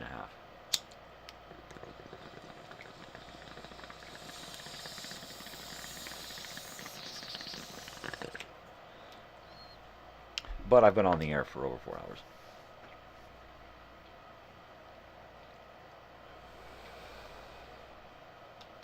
The neighbor got home yesterday from the hospital. His hip was dislocated, so they dragged him out of here the other day. My wife actually went and picked him up from the hospital, like a good neighbor. My wife is there. Yeah, she's awesome. So she went down there, picked him up, had to deal with the ordeal of the hospital and parking and all that. Finally, she just said, like, I wouldn't have thought of. She just said, can you just call him and have him sent down? I would have followed the instructions and gotten lost in the hospital. So good on you, mate. But yeah, he's home, back with his cats. And hopefully he'll be all right. I still want to get that cat cage thing installed outside his window. So I'm going to be looking for scraps to build it out of. And then try to put it together. Try to put it together over the next few months or a few weeks or however long it takes to collect the materials. But, you know, like most stuff, I don't want to spend a lot of money doing it, because you don't have to if you just wait and be patient and take your time gathering stuff up. You should be able to do just about anything relatively cheaply, right? It's people that want stuff now that pay extra. I gotta have it now, overnight it, you know, and extra because it was just, you know, I have to have it back ordered, make it now, and do it. Yeah. So I'm a patient guy. I'll wait. I've waited years for this reunion thing. I can wait another year. Hopefully I'll make it, but I'm going to wait another year. Every year I feel like it's my last. You know, every morning I'm like, wow, I woke up. So while I do feel a little bit of raspiness here, I think I am going to try to, if I feel this evening like I'm going to be in shitty condition again tomorrow, I may just say, look, people, I'm going down there, but I don't want to see anybody because I might be sick. So I'm just going to drive down and do a few things, talk to a few people, stay away, you know, and then just make it as quick as possible. Because if I'm feeling puny, driving is going to be a bummer, right? So there's that. Oy, my body. Okay. All right, well, I guess I should probably wrap this up because I've got some things to do. I've got a post-it here, post-it pad just filled with pages of stuff. I've got a notepad here just filled with pages of stuff to do so that I can free myself up tomorrow. And I've got stuff around the house I need to do, and I need to make an agenda for tomorrow so that I'm not out just shooting myself in the foot. So yeah, I do want to hook up with 1 or 2 people tomorrow, so I will get in touch with you if I feel like I'm up to it. Right? Oh, what a bummer. What a bummer, man. Oy vey. Oi. All right, people. This is me signing off now because I gotta go. I gotta eat some food, get some energy, get the show on the road, and make good on my day, right? Because I got a lot to do. All right, so peace, love, be kind. Most especially while you're out there in the world, stay weird. I mean, if it wasn't for us weirdos, the place would be normal, and that would just suck, right? Love you. See you later, alligator.